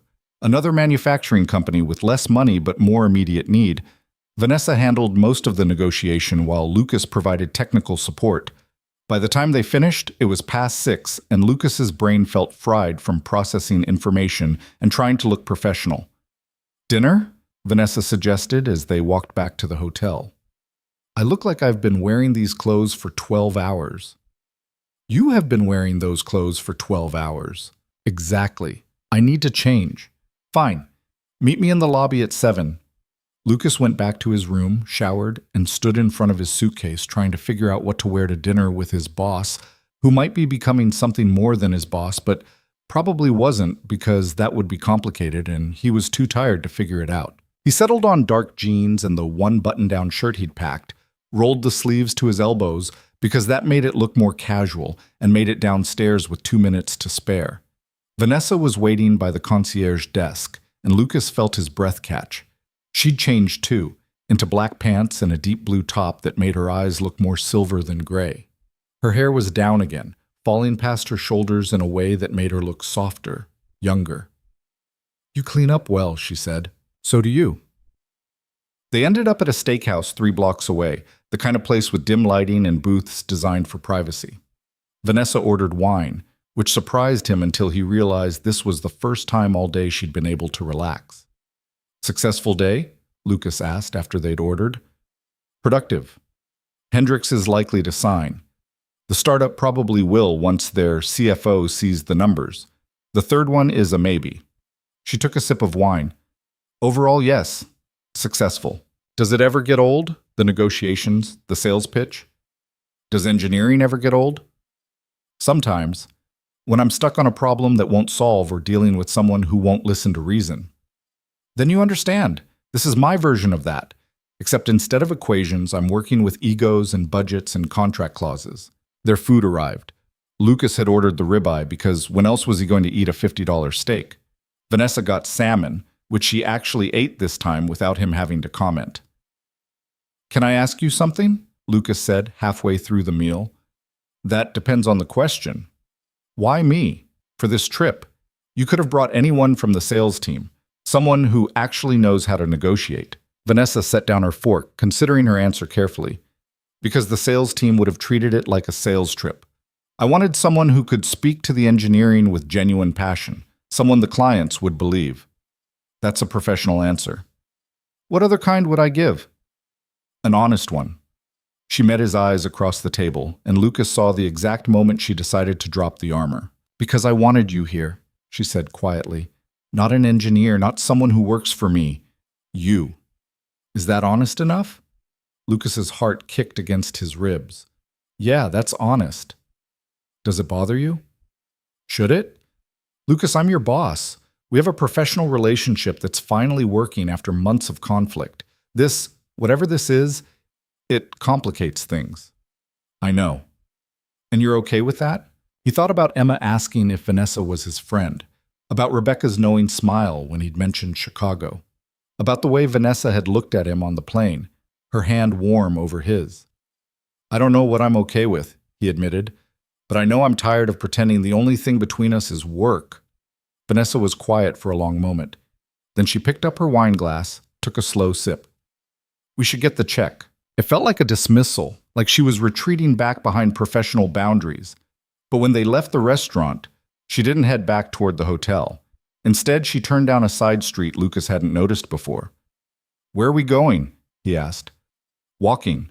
I need to think. They walked in silence through Chicago's evening streets, past restaurants spilling light and noise onto the sidewalk, past shops closing for the night, past couples and groups of friends and solo wanderers all living their own Friday night stories. Vanessa finally stopped at a small park overlooking the river. The city lights reflected on the water, turning it into liquid gold. She leaned against the railing, and Lucas joined her, close enough that their shoulders almost touched. I haven't done this in years, she said. What? Just walked? No destination? no purpose, just being somewhere. You should do it more often. When? Between the board meetings and the crisis management and the 17,000 people counting on me to keep the company running, you make time for the things that matter. And what matters, Lucas? Really matters? She turned to face him. I'm 30 years old. I run a billion-dollar company. I have everything I'm supposed to want. And some nights I go home to that empty house, and I can't remember the last time someone asked me how I was doing and actually cared about the answer. Lucas understood that loneliness. He'd felt it in his apartment after Emma went to bed, in the silence that was supposed to be peaceful but just felt hollow. How are you doing? He asked quietly. Right now, I'm confused. Vanessa's smile was sad. Because I brought you here for business reasons, and now we're standing by a river in Chicago, and I can't stop thinking about what happens when we go back home. What do you want to happen? I don't know. That's the problem. She turned back to the water. I'm good at certainty, Lucas. I make decisions with incomplete information every day, and I live with the consequences. But this? I don't know how to decide this. Maybe you don't have to decide anything tonight. Is that what you tell yourself? It's what I'm trying to believe. They stood there for a while longer, watching the river flow past. Lucas felt the weight of everything unspoken between them, all the possibilities and complications and risks. We should head back, Vanessa said finally. Early start tomorrow. The walk back to the hotel was quieter, both of them lost in their own thoughts. They rode the elevator to the 23rd floor in silence. Vanessa's suite was first. She paused at her door, keycard in hand. Thank you. For today. For being honest. Anytime. Lucas? Yeah? I'm glad you came. She disappeared into her room before he could respond, and Lucas continued to his own suite, feeling like something important had just happened, but he couldn't quite name what. He called Emma before bed. She answered on video, her face too close to the screen. Dad, Aunt Beck let me stay up late. Did she now? We're watching a movie about penguins. They're waddling. Rebecca's voice came from off-screen. We're learning about emperor penguins. It's educational. At 9 at night? Judge me all you want. At least I'm fun. Emma giggled, and the sound made Lucas's chest ache with missing her. I'll be home tomorrow afternoon, he said. Be good for your aunt. I'm always good. That's not what I heard. Aunt Beck lies. I heard that, Rebecca called. They said goodnight, and Lucas lay in the too big hotel bed staring at the ceiling. His phone buzzed with a text. Vanessa. Are you awake? Lucas. Yeah. Vanessa. Can't sleep either? Lucas. Too much on my mind. 3 dots appeared, disappeared, appeared again. Vanessa. Same. Want to talk? Lucas stared at the message. The connecting door between their suites was right there, unlocked on his side. All he had to do was knock. Lucas. About what? Vanessa. Anything, everything. I don't know. I just don't want to be alone with my thoughts right now. He got up, walked to the connecting door, knocked softly. It opened almost immediately. Vanessa stood there in pajama pants and an oversized t-shirt, her hair pulled back, looking more human than he'd ever seen her. Hi, she said. Hi. This is probably a bad idea. Probably. But neither of them moved to close the door. Vanessa stepped back, letting him into her suite. It was identical to his, but somehow felt different, maybe because her laptop was still open on the desk. Work never quite finished, even at 10 at night. They sat on opposite ends of the couch, maintaining careful distance. I keep thinking about what you said, Vanessa began, about being tired of pretending. I meant it. I know. That's what scares me. She pulled her knees up, wrapped her arms around them in a gesture that made her look vulnerable. I've spent 5 years building walls between my personal life and professional life. 5 years making sure no one at the company sees me as anything but the CEO. And then you show up with your terrible pressure calculations and your stubborn refusal to back down, and somehow you got past all of that. Your pressure calculations comment hurt, by the way. They were optimistic, not terrible. She smiled despite herself. See? That. Right there. You don't let me get away with anything. You challenge me, you argue with me, you make me defend my decisions instead of just accepting them. Is that good or bad? I don't know yet. She looked at him, and Lucas saw the conflict in her eyes. What happens Monday when we go back to being boss and employee? When we're in a meeting and I have to reject one of your ideas and you get that stubborn look you get? I don't have a stubborn look. You absolutely do. Your jaw tightens and your eyebrows do this thing. What thing? This thing, she demonstrated, scrunching her face in an exaggerated expression that looked nothing like him but made him laugh anyway. I don't do that. Emma gets it honest from someone. The mention of his daughter shifted something, made this real in a way it hadn't been before. If this gets complicated, Lucas said carefully, it affects more than just us. Emma's already asking about you. She liked you on the phone. I liked her too. She sounds fearless. She is, which is both amazing and terrifying as a parent. You're good with her, the way you talk about her, the way your whole face changes when she's mentioned. Vanessa's expression softened. That's rare, Lucas. A lot of people have kids. Not everyone parents them the way you do. I just show up. That's all parenting is. It's more than that, and you know it. She was quiet for a moment. My father showed up. He was physically present, but emotionally, he was always somewhere else. Always focused on the company, on the next deal, on maintaining the legacy. Is that why you took over? To prove something to him? Maybe. Or maybe to prove something to myself. She looked down at her hands. He had the stroke 3 years ago. He's alive, but he's not the same. Can't run the company anymore, can barely have a conversation. And I keep thinking about all the things I wanted to say to him, all the questions I wanted to ask. And now I can't. Lucas moved without thinking, closing the distance between them on the couch. Not touching, but close enough that she'd know she wasn't alone. What would you ask him? He said quietly. If he was proud of me, if I lived up to whatever expectations he had. Her voice cracked slightly. If he ever saw me as his daughter instead of his successor. Vanessa, I'm sorry, I don't know why I'm telling you this. She wiped at her eyes, frustrated by the emotion showing through. I don't do this. I don't fall apart. You're not falling apart. You're being human. Same thing sometimes. He reached out slowly, giving her time to pull away, and took her hand. Her fingers were cold. For what it's worth, he said, I think anyone who knows you would be proud. You carry the weight of 17,000 jobs. You make impossible decisions every day. You fight for people you've never met. That matters. Does it? Because some days it feels like I'm just trying to keep my head above water and pretending I know which way is up.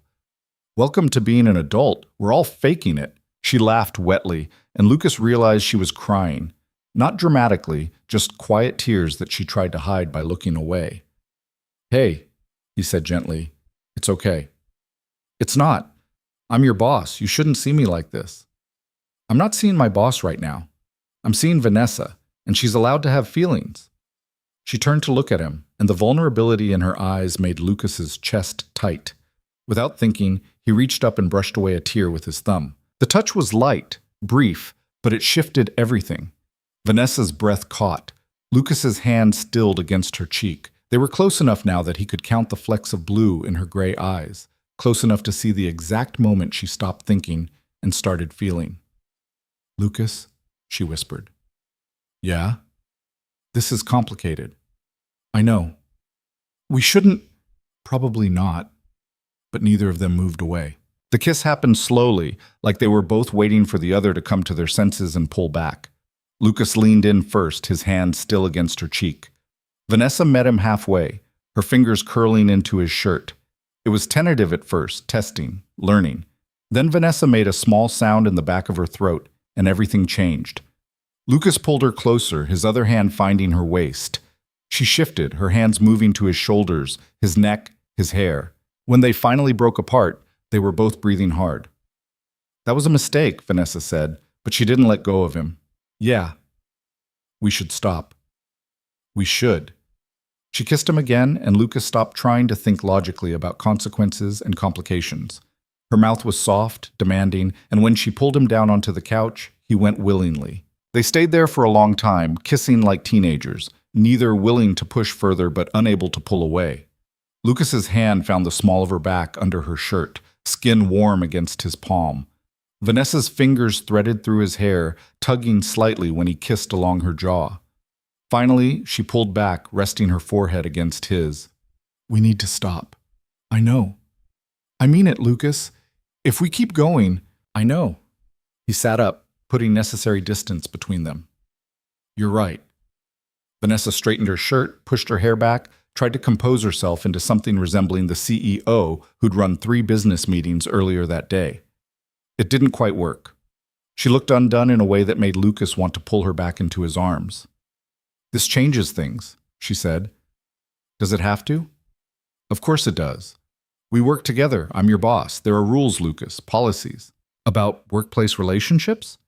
About relationships between supervisors and direct reports? About conflicts of interest? About... She stopped, took a breath. About all the very good reasons why this is a terrible idea. Okay. Okay? She looked at him. That's it? Just okay? What do you want me to say? That I don't care about your rules? I do. That I think this is easy? It's not. But Vanessa, I've spent 3 months trying not to like you. It didn't work then, and it's not going to work now. What are you saying? I'm saying I don't have answers. I'm saying this is messy and complicated and probably a disaster waiting to happen. But I'm also saying I kissed you, and I'd very much like to do it again. Policies be damned. She stared at him for a long moment. You're infuriating. You've mentioned that before. Because it keeps being true. But she was smiling slightly. We can't do this at work. Agreed. And we need to be smart about it. Discreet. Okay. And if it affects the project or creates problems, we stop. Immediately. Vanessa, you're creating rules for something that hasn't even started yet. I create rules for everything. That's who I am. Lucas stood knowing if he stayed on that couch any longer, rules would be the last thing on either of their minds. I should go. Yeah, you should. He walked to the connecting door, paused. For the record, I'm glad I came to Chicago. Even with all the complications? Especially with all the complications. He went back to his room before he could do something stupid like kiss her again, lay in bed staring at the ceiling, his lips still tingling, his mind racing. His phone buzzed. Vanessa. Still think this is a good idea? Lucas. I think it's a terrible idea that I'm definitely going to pursue anyway. Vanessa. That's what I was afraid of. Lucas. Afraid or hoping? 3 dots appeared and disappeared several times. Vanessa. Both. Lucas smiled in the darkness. Lucas. Get some sleep. We have the expo tomorrow. Vanessa. That's very responsible of you. Lucas. One of us has to be. Vanessa. Good night, Lucas. Lucas. Good night, Vanessa. He finally fell asleep around midnight, his mind full of gray eyes and rules that were definitely going to get broken, and the terrifying realization that somewhere between arguing about pressure calculations and sitting in her hotel suite, he'd started falling for Vanessa Hale. Saturday morning arrived too bright and too early. The expo started at 10, which meant breakfast at 8 and a car at 9:15. Lucas showed up in the restaurant to find Vanessa already there, back in full CEO mode with a navy suit and her hair pulled back into submission. Morning, she said, and her voice was carefully professional. Morning. They ate breakfast making small talk about the expo schedule and which booths to visit. Anyone watching would have seen a boss and employee discussing work. No one would have guessed that 12 hours ago they'd been tangled together on her couch. The expo was massive, taking over 3 floors of a convention center with hundreds of companies showing off their latest innovations. Vanessa led him through the crowds with practiced ease, stopping at specific booths, making small talk with competitors, always watching, always learning. This is reconnaissance, she explained during a quiet moment. I see what others are offering, where the market is heading, what gaps we can fill. Do you ever just enjoy these things? No. Do you enjoy debugging code? Sometimes, when it finally works. Then you understand. This works when we land contracts and stay ahead of the competition. They spent hours walking the floor, Lucas's feet aching by the time they stopped for lunch at one of the overpriced expo cafes. They found a table in the corner, away from the main traffic flow. Question, Lucas said, unwrapping a sandwich that looked like it had been assembled by someone who'd seen food once in a photograph. Last night. Was that a one-time thing, or... Vanessa took a long sip of her water. I don't know. Was it? You're answering my question with a question. You asked an ambiguous question. Was that a one-time thing ambiguous? Because I don't know what answer you want. Lucas set down his terrible sandwich. I want the honest answer, not the professional one, not the safe one. What do you actually want? Vanessa met his eyes, and for a moment the expo noise faded away. I want to stop thinking about kissing you when I should be focused on work.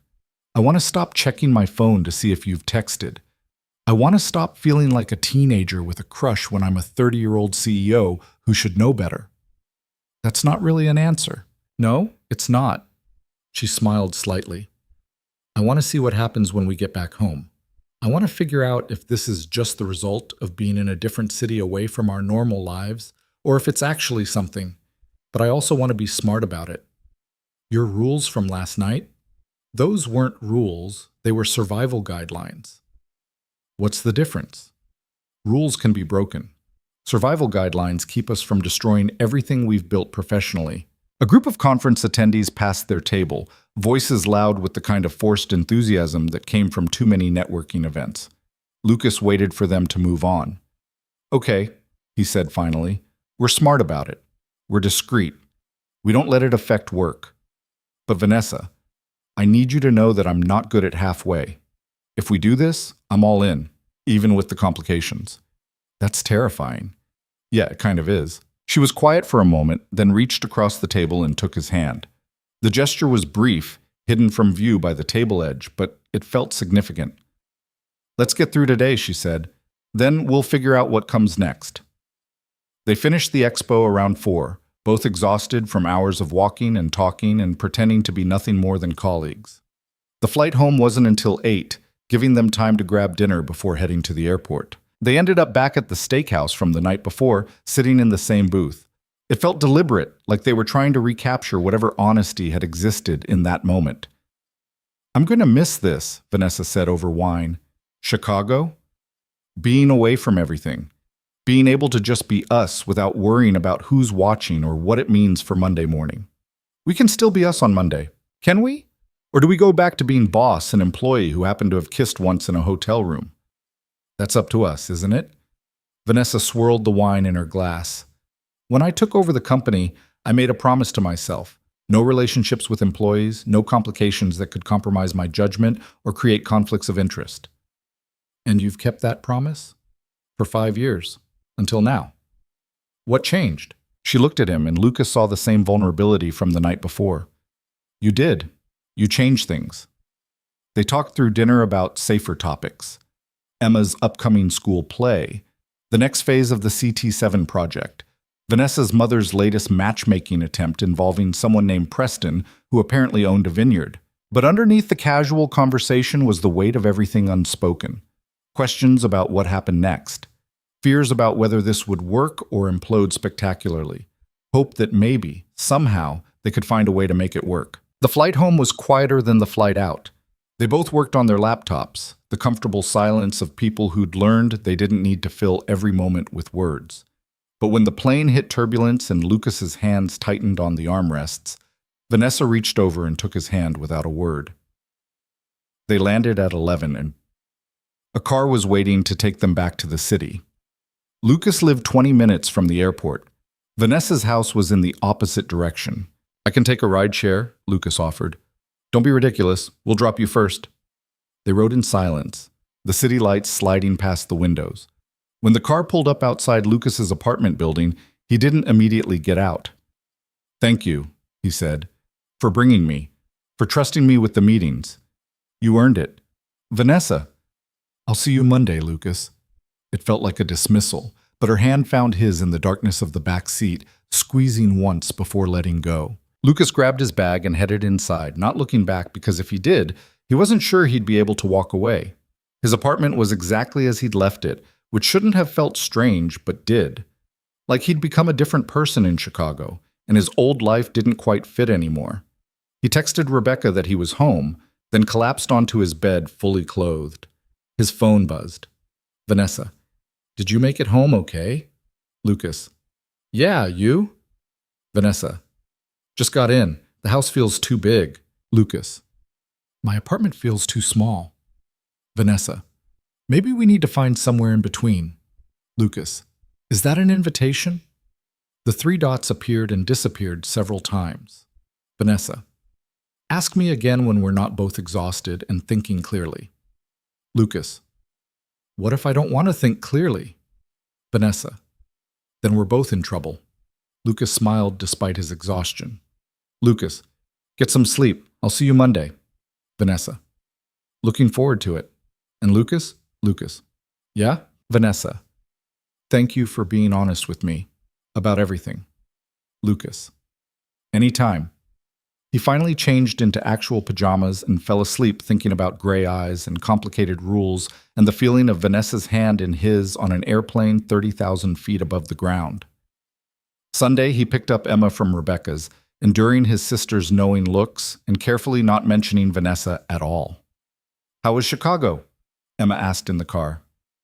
Good. Lots of meetings. Did you bring me something? Lucas handed her the bag from his suitcase. Inside was a snow globe with the Chicago skyline and a magnet shaped like a deep dish pizza. Yes, Emma hugged the snow globe like it was precious. Thank you, Dad. You're welcome, Bug. Aunt Beck says you're smiling more. Am I? She says it's because of Vanessa. Lucas shot a look in the rear-view mirror. Your aunt talks too much. Is it true? Maybe. Is that okay? Emma considered this seriously. Is she nice to you? Most of the time. Then it's okay. Emma shook the snow globe, watching the fake snow swirl around miniature buildings. Can I meet her sometime? Maybe. We'll see. That night, after Emma was asleep, Lucas pulled out his laptop and opened the report he needed to prepare for Monday's status meeting. The work was familiar, comfortable, exactly what he'd been doing for weeks. But everything felt different now. Every line he wrote, every calculation he checked, he imagined presenting it to Vanessa, seeing her expression when she asked questions, the way she'd look at him across the conference room table, professional and distant, while they both remembered what it felt like to be something else entirely. His phone buzzed. Vanessa. Working? Lucas. How did you know? Vanessa. Because I am too. We're both terrible at relaxing. Lucas. It's almost like we have things in common. Vanessa. Terrifying thought. Lucas. Tomorrow's going to be weird, isn't it? Vanessa. Probably. But we'll figure it out. Lucas. Your confidence is reassuring. Vanessa. One of us has to be confident. Might as well be me. He could picture her as she typed, probably sitting at that expensive desk in her too big house, working late because that's what she always did. Lucas. For what it's worth, I'm glad we went to Chicago. Vanessa. Even with all the complications? Lucas. Especially with all the complications. Vanessa. You said that before. Lucas. It's still true. The three dots appeared and disappeared several times. When the message finally came through, it was just 3 words. Vanessa. Me too, Lucas. He fell asleep with his laptop still open, the report half finished, his mind already on tomorrow and whatever came next. Monday morning came with the kind of anxiety Lucas hadn't felt since his first day at the company. He stood in front of his closet trying to decide what to wear, which was ridiculous because he wore the same rotation of work clothes every week. But today felt different. Today he'd walk into that building and see Vanessa, and they'd both have to pretend Chicago hadn't happened. He settled on gray slacks and a blue shirt, then changed to black slacks because the gray felt too casual, then changed back because he was being insane, and Emma was watching him from the doorway with an expression that suggested she'd inherited his anxiety genes. You're doing the thing again, she said. What thing? The worried thing. Your face gets all scrunchy. My face does not get scrunchy. Does too. She demonstrated, wrinkling her nose and forehead in a way that definitely didn't look like him. Is it because of work? It's always because of work, Bug. Or because of Vanessa. Lucas looked at his 6-year-old daughter and wondered when she'd become a mind reader. Why would it be because of Vanessa? Because you keep checking your phone and you smiled when you said her name yesterday. I did not. Did too. Aunt Beck noticed it too. She says you're... Emma paused, clearly trying to remember the exact phrase. She says you're emotionally compromised. Your aunt needs to stop watching legal dramas. Is that a bad thing, being emotionally compromised? Lucas crouched down to Emma's level. It's complicated, but no, it's not bad. It's just new. Do you like her? There was no point lying to a kid who could apparently read him better than he could read himself. Yeah, I think I do. Emma considered this with the seriousness she usually reserved for important decisions, like which crayon to use. Okay, but she has to be nice to you or I'll be mad at her. I'm pretty sure she can handle your wrath. What's wrath? It's like being really mad but fancier. Emma hugged him suddenly, fierce and tight. I love you, Dad. Love you too, Bug. Now go finish your breakfast or we're both going to be late. He dropped Emma at school and made it to the office by 8:15, early enough that most of the engineering floor was still empty. His hands wanted to shake as he rode the elevator up, which was stupid because this was just work, just another Monday. Except when he got to his desk, there was a coffee waiting, his usual order from the cafe downstairs, still hot, with his name written on the cup in Vanessa's precise handwriting. Lucas picked it up, turned it over. On the back she'd written, "Survived the flight home. VH." He was still smiling when Marcus rolled his chair over. What's that look about? What look? That look. Like you won the lottery, but you're trying not to tell anyone. I don't have a look. Everyone has a look. Yours is currently saying you had a very interesting weekend in Chicago. Lucas took a deliberate sip of coffee. It was productive. Productive, right. Marcus leaned back, clearly not buying it. You know the rumor mill is already working overtime, right? You and the Ice Queen alone in Chicago for 2 days? People are talking. Let them talk. Nothing happened. That was technically true if you didn't count dinner and late-night conversations and kissing on a hotel couch. Lucas's definition of nothing had become very flexible recently. If you say so, Marcus rolled back to his own desk. Just don't be surprised when Sylvia from accounting asks for details at lunch. The morning passed in a blur of emails and project updates. Lucas kept one eye on his inbox, waiting for the meeting invitation for their status check. It came at 10:30. Friday at 9, same as always, just Vanessa's calendar assistant doing her job. But underneath the professional scheduling was a personal message that came through on his phone 5 minutes later. Vanessa, thank you for the weekend. We should talk. My office at lunch? Lucas stared at the message, trying to decode it. Was this a good talk or a bad talk? A we should do this again talk or a this was a mistake talk? Lucas. Sure, noon work? Vanessa. Perfect. I'll have my assistant order in. Any preferences? Lucas. Surprise me. Vanessa. Dangerous words, Lucas. He spent the next 90 minutes pretending to work while actually watching the clock. By 11:45, he'd given up any pretense of productivity and was just staring at his screen, running through possible conversation scenarios in his head. At 11:58, he headed for the executive floor. Vanessa's assistant waved him through without comment, which either meant this was routine or she'd been instructed not to make a big deal about it. Vanessa's door was open. She sat behind her desk, jacket off, sleeves rolled up, looking like she'd been there for hours. Close the door, she said without looking up. Lucas did, his heart rate picking up. The last time she'd told him to close the door, she'd approved his design. This felt different. Vanessa finished whatever she was typing, then finally looked at him. Her expression was unreadable. Sit. He sat in one of the uncomfortable modern chairs, the same ones he'd sat in weeks ago when she'd first called him to her office. Everything was the same, and everything was completely different. Lunch should be here in 10 minutes, Vanessa said. I ordered from that Thai place you mentioned once. When did I mention a Thai place? 3 weeks ago. You were arguing with Harris about thermal coefficients, and you said you'd explain it better if you had pad Thai because your brain works better with food. Lucas blinked. You remember that? I remember everything. She stood, walked to the window, her back to him. That's the problem, actually. I remember Chicago. I remember what you said, what I said, what we did. Is that a bad thing? I don't know yet. She turned to face him. I spent all day yesterday trying to convince myself that Chicago was an anomaly, that we were in a different city, different context, and when we came back here, it would just go back to normal. Did it work? No. I saw the coffee cup you left on my desk this morning. Lucas felt something warm expand in his chest. You left one on mine.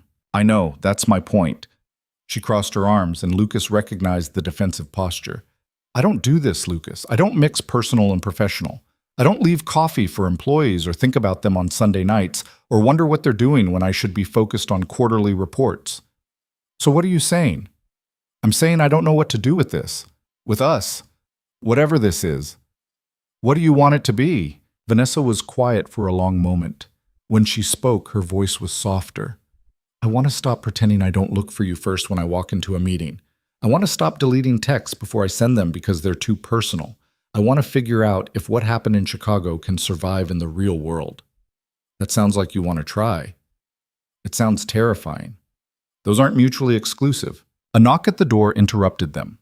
Vanessa's assistant came in with bags of Thai food, setting everything out on the small conference table near the window. She left without a word, closing the door behind her. They moved to the table, Lucas acutely aware of how domestic this felt, eating lunch together in her office like it was routine, like they did this all the time. Vanessa had ordered enough food for 4 people. Pad Thai, spring rolls, green curry, some kind of noodle dish Lucas didn't recognize. You weren't kidding about the surprise, he said. I didn't know what you liked, so I got everything. They ate in comfortable silence for a few minutes, the tension from earlier easing into something more familiar. Emma asked about you, Lucas said finally. Vanessa looked up. She did? Wanted to know if you were nice to me, threatened to be mad at you if you weren't. I like her already. She wants to meet you sometime. The words hung in the air between them, weighted with implication. Meeting his daughter wasn't casual, it meant something. Would that be okay with you? Vanessa asked carefully. I wouldn't have mentioned it if it wasn't. Lucas, if we do this, if we actually try this, it affects her too. I need you to be sure. I'm sure that I want to see where this goes. I'm sure that Emma deserves honesty about my life. Beyond that? He shrugged. I'm making it up as I go. That's not very reassuring. Would you prefer I lie and say I have it all figured out? No, I'd prefer honesty, even when it's uncomfortable. They finished lunch talking about the CT7 project and the meetings in Chicago and whether Hendricks would actually sign the contract. Safe topics that didn't require them to figure out the impossible. As Lucas was leaving, Vanessa caught his arm. Friday, she said. After our status meeting, do you have plans? Emma has a sleepover at her friend Mia's place. Why? Because I'd like to take you to dinner. A real one. Not a business meeting disguised as a meal. Lucas felt his pulse kick up. Like a date? Like a date. What about being discreet? We'll go somewhere outside the city. Somewhere no one from the company will see us. Her hand was still on his arm, warm through his shirt sleeve. Unless you'd rather wait. No, Friday's good. Okay then. She let go, stepped back into professional distance. I'll text you details. Lucas made it back to his desk in a daze, Marcus's knowing look barely registering. He had 4 days to figure out what to wear on a date with Vanessa Hale and not completely lose his mind in the process. The week crawled by with agonizing slowness.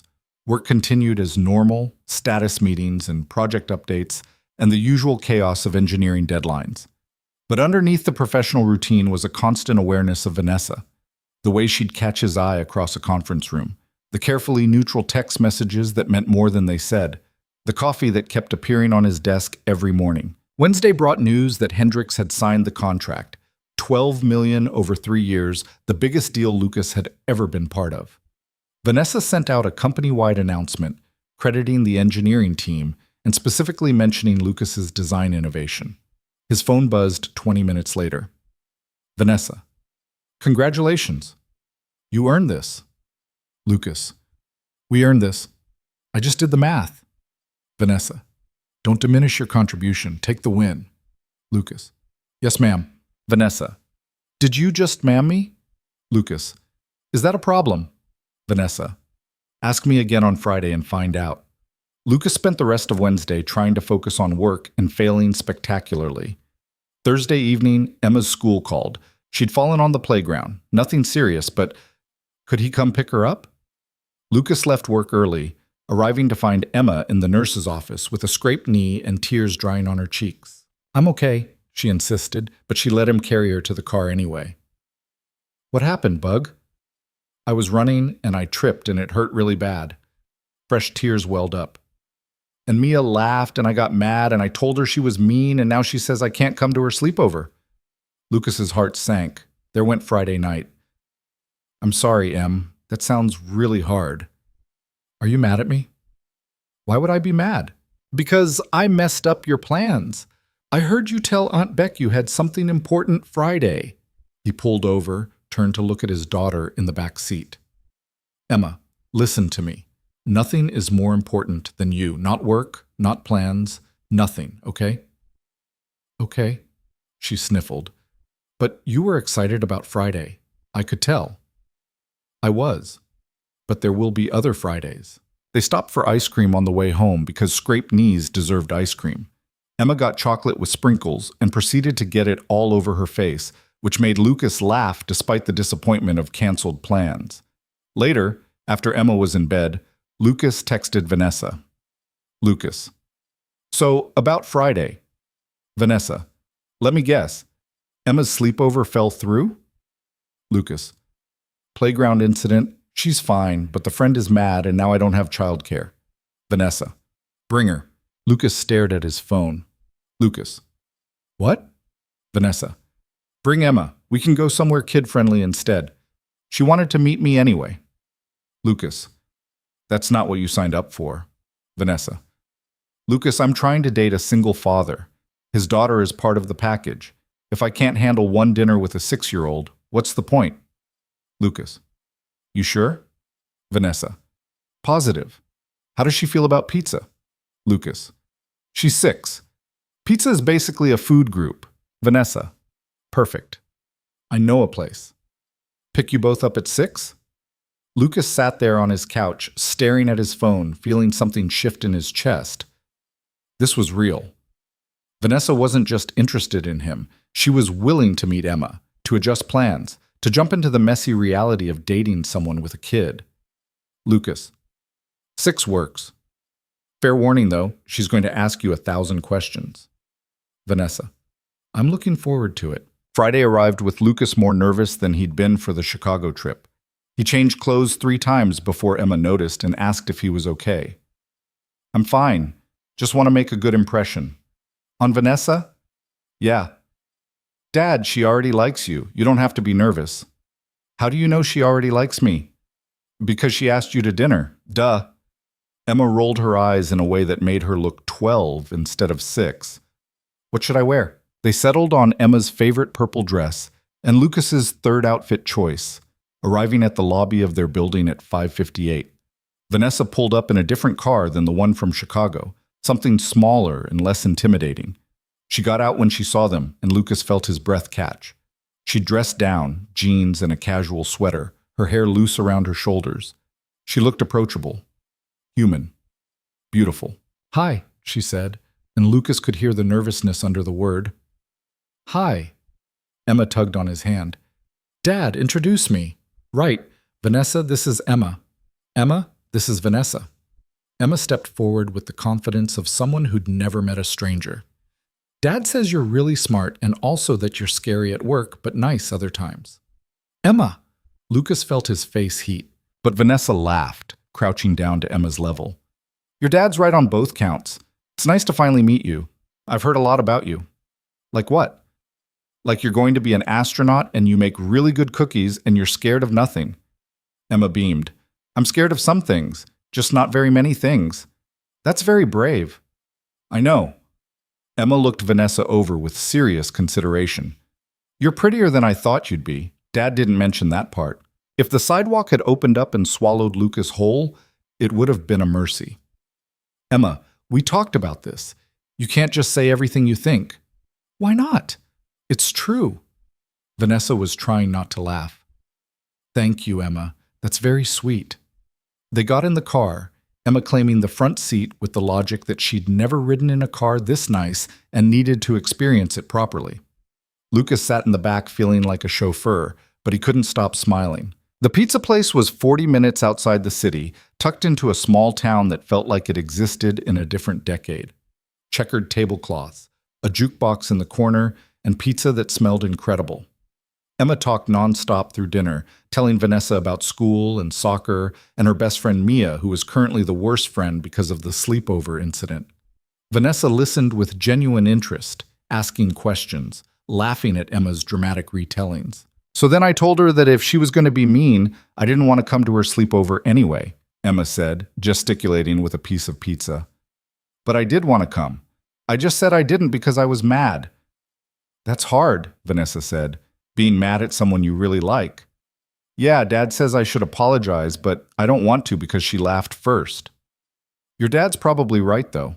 He usually is. It's annoying. Lucas raised his eyebrows. I'm sitting right here. I know. I want you to hear that you're annoying. Vanessa was definitely laughing now. I like her. She's a menace. I'm not a menace. I'm precocious. Mrs. Henderson says so. Who's Mrs. Henderson? Vanessa asked. My teacher. She uses big words. Precocious means I'm smart, but also kind of difficult. Sounds accurate, Lucas muttered. They finished dinner and Emma convinced Vanessa to play the jukebox, feeding quarters into it and picking songs with the kind of random selection that only a 6-year-old could justify. Somehow they ended up with a playlist that went from Johnny Cash to Taylor Swift to something that sounded like polka music. On the drive back, Emma fell asleep in the front seat, her head tilted against the window. Vanessa glanced at her, then back at the road, a small smile on her face. She's wonderful, she said quietly. She's exhausting. That too, but wonderful. She likes you. That's rare. Emma doesn't trust easily. Wonder where she gets that from. Lucas watched the streetlights slide past outside his window. Thank you for this, for adjusting plans, for being patient with her endless questions, for not running when she told you my eyebrows do a thing. Do they do a thing? Apparently everyone thinks so. Vanessa's smile widened. For the record, I like your eyebrows. That's a weird thing to say. You brought it up. They pulled up outside Lucas's building just after 9. Emma woke up when the car stopped, blinking sleepily. Are we home? Yeah, Bug, we're home. Okay. Bye, Vanessa. Thank you for dinner. She turned to Lucas. Dad, can Vanessa come up? I want to show her my room. Lucas met Vanessa's eyes in the rearview mirror. You don't have to. I'd love to see your room, Vanessa said. So they all went up, Emma suddenly wide awake and giving Vanessa a full tour of their small apartment. The kitchen where they made terrible cookies. The living room with Emma's art projects covering one entire wall. Emma's bedroom with its chaos of stuffed animals and books, and the glow-in-the-dark stars stuck to the ceiling. Dad put those up, Emma said, pointing at the stars. He said they're the real constellations, but I think he just stuck them randomly. They are real constellations, Lucas protested. Then where's the Big Dipper? It's right there. That looks like a triangle. It's a perspective issue. Vanessa was definitely laughing. I think they're perfect. Emma showed her the snow globe from Chicago, pride evident on her face. Dad brought me this. And a magnet. They're my treasures. Those are good treasures. Do you have treasures? Vanessa considered this seriously. I used to. When I was your age, I collected rocks. Every time I went somewhere new, I'd find a rock and bring it home. Do you still have them? Some of them, in a box in my attic. You should bring them out. Treasures shouldn't be in boxes. You're probably right. Lucas got Emma ready for bed. The usual routine of teeth brushing and pajamas and one story that somehow turned into 3. When he came back to the living room, Vanessa was looking at the photos on his bookshelf. Emma as a baby. Emma's first day of school. Lucas and Emma at the beach last summer, both of them sunburned and grinning. You're a good father, Vanessa said without turning around. I try. Most days I feel like I'm barely keeping it together. That's what good parents feel like. The bad ones think they have it all figured out. She turned to face him, and Lucas saw something soft in her expression. Vulnerable in a way she rarely let show. Come here, he said. She crossed the room and Lucas pulled her into a hug. She fit against him perfectly, her head tucked under his chin, her arms wrapped around his waist. Thank you for tonight, he said into her hair. Thank you for letting me into this. She pulled back slightly to look at him. Your life with Emma. It's special, Lucas. The way you are with her, the home you've built. It's really special. It's chaotic and messy, and half the time I don't know what I'm doing. It's real, and that matters more than perfect. He kissed her then, soft and slow, very aware that Emma's room was only down the hall. Vanessa's hands came up to frame his face, and Lucas felt the same shift from Chicago, like pieces falling into place. When they broke apart, Vanessa rested her forehead against his. I should go. Probably. But I don't want to. Also a valid feeling. She smiled, kissed him once more, then stepped back. Walk me out. They made it to the building entrance, Vanessa's car waiting at the curb. Lucas didn't want to let go of her hand. So, she said, still think this was a good idea? Best terrible idea I've ever had. Emma's great, by the way, in case I didn't say it enough. You can tell her yourself next time. Next time? Yeah. If you want there to be a next time. Vanessa squeezed his hand. I want there to be a lot of next times. She left, and Lucas went back upstairs feeling lighter than he had in years. Emma was still awake when he checked on her, the glow-in-the-dark stars casting faint light across her ceiling. Did you kiss her? Emma asked. That's none of your business. That means yes. Aunt Beck says people only say it's none of your business when the answer is yes. Aunt Beck needs to stop teaching you things. I like Vanessa. She's nice, and she listens when you talk, not like some grown-ups who just pretend. Yeah, she does. Are you going to keep seeing her? Lucas sat on the edge of Emma's bed. Would that be okay with you? Dad, I just said I like her. Obviously, it's okay. Emma reached out and patted his hand in a gesture that was probably meant to be comforting. You seem happy. You don't seem happy very much. That hit harder than it should have. I'm happy with you. I know, but different happy. Like when you smile for real and not just because you're supposed to. When did you get so smart? I was born this way. You just didn't notice until recently. Lucas kissed her forehead. Sleep, bug. It's late. Okay, but Dad? Yeah? Don't mess this up. I want to see Vanessa again. I'll do my best. He was almost to the door when Emma called out one more time. Love you, Dad. Love you too, Emma. The following week settled into a new rhythm. Work during the day, carefully professional. Text messages in the evening, less careful. Emma asking about Vanessa at random moments, her 6-year-old brain apparently incapable of subtlety. Wednesday brought another crisis at work, a manufacturing defect that threatened to delay the whole production timeline. Lucas spent 14 hours at the office, running tests and troubleshooting until his eyes burned from staring at screens. He was still there at 11 when Vanessa appeared in the engineering lab, 2 coffees in hand. Thought you could use this, she said. You're here late. So are you. She handed him a coffee, looked at the test results scattered across his workstation. How bad is it? Not catastrophic, but we need to adjust the calibration on the housing units. That's going to add at least a week to production. Can we run parallel testing to make up time? Maybe. I need to check the specs. He rubbed his eyes. Sorry, I'm not thinking clearly anymore. When's the last time you ate? Lunch? Maybe. I don't remember. Vanessa pulled out her phone, ordered something from a delivery app. 20 minutes later, they were eating Thai food in the empty lab, sitting on stools surrounded by equipment and data printouts. This feels familiar, Lucas said. What does? You feeding me when I forget to take care of myself. Someone has to. She pointed her chopsticks at him. You're terrible at work-life balance, says the woman who's at the office at midnight. I'm here checking on you. That's different. Is it? Vanessa was quiet for a moment. I worry about you. You push too hard. So do you. We're both a mess then. Yeah, we really are. They worked side by side until 2 in the morning. Vanessa asking questions about the technical details. Lucas explaining the problem while his brain slowly worked toward a solution. By the time they left, he'd figured out a way to cut the delay from a week to 3 days. You're brilliant, Vanessa said in the parking garage. I'm tired. Also brilliant. She kissed him against his car, and Lucas forgot about manufacturing defects and production delays, and everything except the feeling of her mouth on his. Come home with me, she said. Lucas wanted to, every part of him wanted to, but Emma was at home with the babysitter, and it was 2 in the morning, and this felt like a line they hadn't crossed yet. I can't.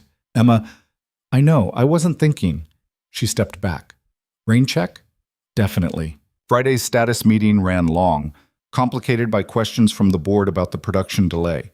Lucas presented his solution, fielding technical questions while Vanessa handled the business side. They worked together seamlessly, a team in a way they hadn't been months ago. When the meeting finally ended, Vanessa caught his arm. Tomorrow. Emma's with Rebecca for the day? Yeah, why? Because I'm taking you somewhere. Where? It's a surprise. Pack an overnight bag. I'll pick you up at 8. Lucas spent Friday evening trying to figure out what to pack for a mystery overnight trip. He settled on casual clothes and toiletries and hoped that would cover whatever Vanessa had planned. Emma was thrilled about spending the day with Rebecca, already planning their activities. Lucas dropped her off Saturday morning, endured Rebecca's knowing smile, and pointed questions he refused to answer. Vanessa arrived exactly at 8, driving the same car from their pizza night. She'd dressed casually again, jeans and a sweater, sunglasses hiding her eyes. Ready? She asked. For what? You'll see. They drove north out of the city, the urban sprawl gradually giving way to suburbs and then actual countryside. Lucas watched the landscape change, wondering where they were going but not really caring. Being in a car with Vanessa, music playing softly, no agenda beyond being together, it felt like freedom. 2 hours later, she pulled up to a small bed and breakfast nestled in the mountains, the kind of place that existed in a postcard. All rustic charm and fall colors and views that made you forget the rest of the world existed. What is this? Lucas asked. A weekend away. No work, no interruptions, no having to pretend we're just colleagues. She turned to look at him. Is this okay? I should have asked first instead of just assuming. Lucas cut her off with a kiss. It's perfect. They checked in, the owner clearly assuming they were a couple and neither of them correcting her. Their room was on the second floor, windows overlooking a valley painted in autumn colors. A massive bed dominated the space, which made Lucas acutely aware that they'd be sharing it. I can sleep on the couch if you want, Vanessa said, reading his expression. Don't be ridiculous. I just don't want you to feel pressured. Vanessa. He took her hand. I'm here because I want to be. With you. In whatever way that looks like, okay? She nodded, some of the tension leaving her shoulders. They spent the day hiking trails that wound through the mountains, Vanessa admitting she hadn't done this in years. They stopped for lunch at a small cafe that served sandwiches and local beer, wandered through a farmer's market where Vanessa bought apple cider, and Lucas got Emma a jar of local honey because she'd been wanting to try making honey bread. It was easy, comfortable, like they'd been doing this for years instead of weeks. That evening, they ate dinner at the bed and breakfast, sitting by a fireplace while rain started pattering against the windows. Other guests came and went, but Lucas barely noticed them. His entire focus was on Vanessa, the way candlelight made her eyes look silver, the way she laughed at his terrible jokes. I could get used to this, he said. To what? This. You. Being somewhere that isn't work or dealing with real life. Real life isn't so bad, though. No, but this is better. They went back to their room around 10, both of them suddenly aware of the bed and the privacy and the fact that they were alone with no reason to hold back. Lucas showered first, giving Vanessa space. When he came out, she was standing by the window watching the rain, silhouetted against the glass. Hey, he said softly. She turned and he saw nervousness in her expression. Hi. You okay? I'm terrified. Of what? This. Us.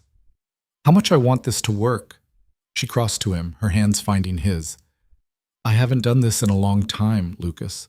The vulnerability, the intimacy, letting someone see me when I'm not in control. You don't have to be in control right now. I don't know how to not be in control. Lucas pulled her closer, his hand settling on her waist. Then we'll figure it out together. He kissed her slowly, taking his time, letting her set the pace. Vanessa's hand slid up his chest, around his neck, into his hair. When she deepened the kiss, Lucas felt the last of his reservations dissolve. They made it to the bed eventually, clothes disappearing piece by piece between kisses. Lucas had imagined this, late at night when he couldn't sleep, but reality was so much better. The way Vanessa looked at him, vulnerable and wanting, the soft sounds she made when he kissed along her collarbone, the way her hands explored him like she was memorizing every detail. Afterward, they lay tangled together, the rain still falling outside, neither willing to move. That was, Vanessa started. Yeah. Very articulate, both of us. Lucas laughed, pulling her closer. She fit against him perfectly, her head on his chest, their legs intertwined. I should probably say something meaningful, he said, about how this changes things or what it means. Or we could just be quiet and enjoy it. I like that option better. They fell asleep like that, wrapped around each other, the rain a constant rhythm against the windows. Lucas woke up to sunlight streaming through the curtains and Vanessa already awake, propped up on one elbow, watching him. That's creepy, he said, voice rough with sleep. You snore. I do not. You absolutely do. It's actually kind of endearing. He pulled her down into a kiss, which led to other things, which led to them missing breakfast entirely and not caring even a little bit. They finally made it downstairs around 11, looking thoroughly rumpled and not even trying to hide it. The owner gave them a knowing smile and offered to pack them lunch since they'd missed breakfast. They spent Sunday exploring more of the area, stopping at overlooks and antique shops and a small bookstore where Vanessa bought 3 books she probably wouldn't have time to read but wanted anyway. Lucas found a children's book about space for Emma, paying for it while Vanessa wasn't looking. On the drive back, Vanessa reached over and took his hand. Thank you, she said. For what? For this weekend. For making me remember what it's like to just be a person instead of a CEO. Anytime. I mean it, Lucas. I haven't felt this light in years. Like I can breathe properly. He squeezed her hand. We should do this more often. We should, but first we need to survive Monday morning when we walk back into that office and pretend this didn't happen. Right. Back to professional distance and pretending we don't know what each other looks like naked. That's going to be harder than I thought. Yeah, significantly harder. They made it back to the city by evening. Vanessa dropped him at his apartment with a kiss that made him consider calling Rebecca and asking if Emma could stay one more night. I'll see you tomorrow, Vanessa said. Looking forward to it. Liar, you're dreading it as much as I am. Okay, yes, but I'm also looking forward to seeing you, even if we have to pretend to be professional. She kissed him once more, then drove away. Lucas stood on the sidewalk watching her taillights disappear, feeling the same mix of euphoria and terror that had been building since Chicago. His phone buzzed. Rebecca. Emma wants to know if you're home yet. Also, I want to know if Vanessa is as scary in person as she seems in meetings. Lucas. She's scarier, and tell Emma I'll be there in 20 minutes. Rebecca. That's not an answer to my real question. Lucas. I know. He picked up Emma, who talked nonstop about her weekend with Rebecca. Apparently they'd made cookies again, these ones slightly less terrible than the first batch. She'd practiced her soccer skills in the park. She'd watched 3 movies and stayed up past her bedtime both nights. Did you have a good weekend with Vanessa? She asked when she finally paused for breath. Yeah, Bug, I did. Good. Are you going to see her again? Tomorrow at work. I mean for real seeing her, like dinner or dates or stuff. Probably. Is that still okay with you? Emma considered this with her usual seriousness.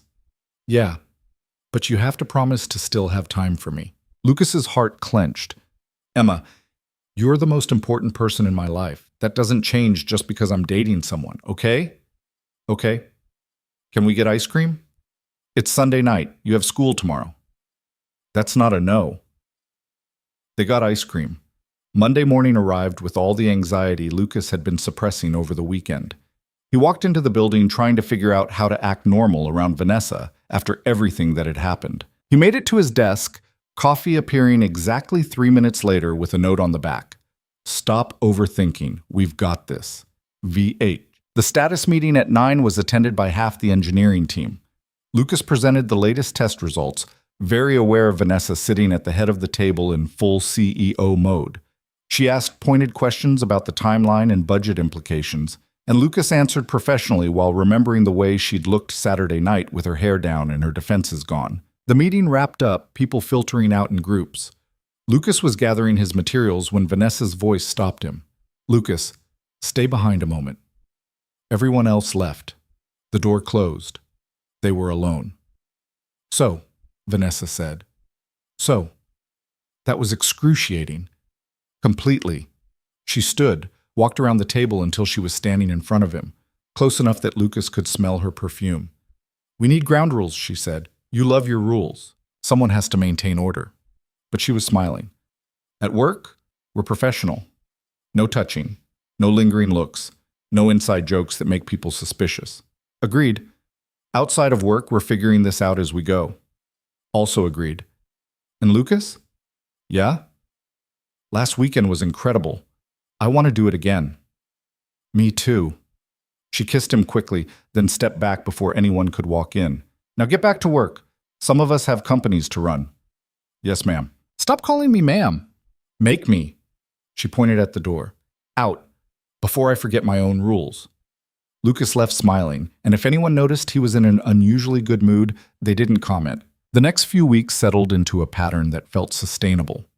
Work was work, demanding and stressful, but manageable. Vanessa was Vanessa, brilliant and difficult, and pushing everyone to be better. And then, outside those office walls, they were just Lucas and Vanessa, figuring out how to build something real. They had dinner twice a week, sometimes with Emma and sometimes alone. Vanessa came to one of Emma's soccer games, cheering from the sidelines despite having no idea what was happening. Lucas met Vanessa's mother for a tense brunch that ended better than expected when Patricia Hale admitted she liked him more than Bradley. It wasn't perfect. They argued about work, about boundaries, about whether Lucas was pushing himself too hard on the project or Vanessa was being too cautious with approvals. But they also learned to fight fair, to separate professional disagreements from personal feelings, to say sorry when they screwed up. 3 months after Chicago, Lucas woke up in Vanessa's bed on a Saturday morning, Emma at yet another sleepover. Vanessa was already awake, working on her laptop, despite his repeated insistence that weekends were for not working. You're doing the thing again, he said. What thing? The work thing, on a Saturday, in bed. I have a board meeting Monday. I need to prepare. Lucas closed the laptop, set it aside. The board can wait. Lucas, he kissed her, slow and thorough, until she stopped trying to argue. Better? He asked when they broke apart. You're very distracting. That's my job as your boyfriend, to distract you from being a workaholic. Vanessa went still. Is that what you are? My boyfriend? Lucas realized what he'd said, felt panic flutter in his chest.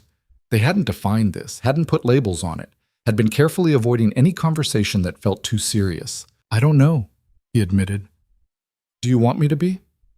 She was quiet for a long moment, and Lucas thought he'd ruined everything. Then she smiled, soft and genuine. Yeah, she said. I think I do. Relief flooded through him. Good, because I already told Emma you were my girlfriend, and she's been waiting for me to make it official so she can tell her friends. You told Emma before you told me? She asked. I panicked. It seemed easier than explaining situationships to a 6-year-old. Vanessa laughed, pulling him down into another kiss. I love that kid. She loves you too, which is terrifying because now I have to not screw this up. We, Vanessa corrected, we have to not screw this up. Think we can manage that? I think we're both stubborn enough to try. They spent the rest of the morning in bed, the laptop forgotten, work and responsibilities temporarily suspended. And when Lucas's phone eventually buzzed with a message from Rebecca asking when to bring Emma home, he felt something settle in his chest. This was real. Messy and complicated and probably harder than either of them anticipated, but real. And for the first time in years, Lucas let himself believe it might actually last. The thing about building something real with someone was that eventually, reality had a way of testing whether the foundation could hold. For Lucas and Vanessa, that test came on a Wednesday in March, 6 months after Chicago, in the form of a phone call that changed everything. Lucas was in the middle of a component review when his phone rang. Unknown number, which he normally ignored, but something made him answer. Mr. Reed, this is County General Hospital. We have your daughter Emma here. His entire world stopped. What happened? Is she okay? She's stable. There was an incident at school. The nurse said to contact you immediately. Lucas was already moving, grabbing his jacket, his keys. I'm on my way. He didn't remember the drive to the hospital, didn't remember parking or running through the emergency room entrance. All he could think about was Emma, his Emma, hurt and scared and needing him. She was in a curtained-off area in the ER, her teacher, Mrs. Henderson, sitting beside her. Emma's face was pale, her left arm in a temporary splint. Dad! She started crying the moment she saw him. Lucas was at her side instantly, carefully pulling her into a hug. I'm here, Bug. I'm here. What happened?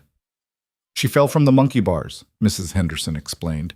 Landed wrong. The school nurse thought it best to have her checked out. A doctor appeared, young and efficient, explaining that Emma likely had a fractured wrist. They'd need x-rays to confirm, possibly a cast. Lucas nodded through the explanation, his hand never leaving Emma's good arm. I was trying to do the thing where you skip bars, Emma said through tears, like Mia does. But I fell. It's okay. You're going to be fine. It hurts. I know, baby. I know. They took Emma for x-rays. Lucas sat in the waiting area, his hands shaking from adrenaline crash.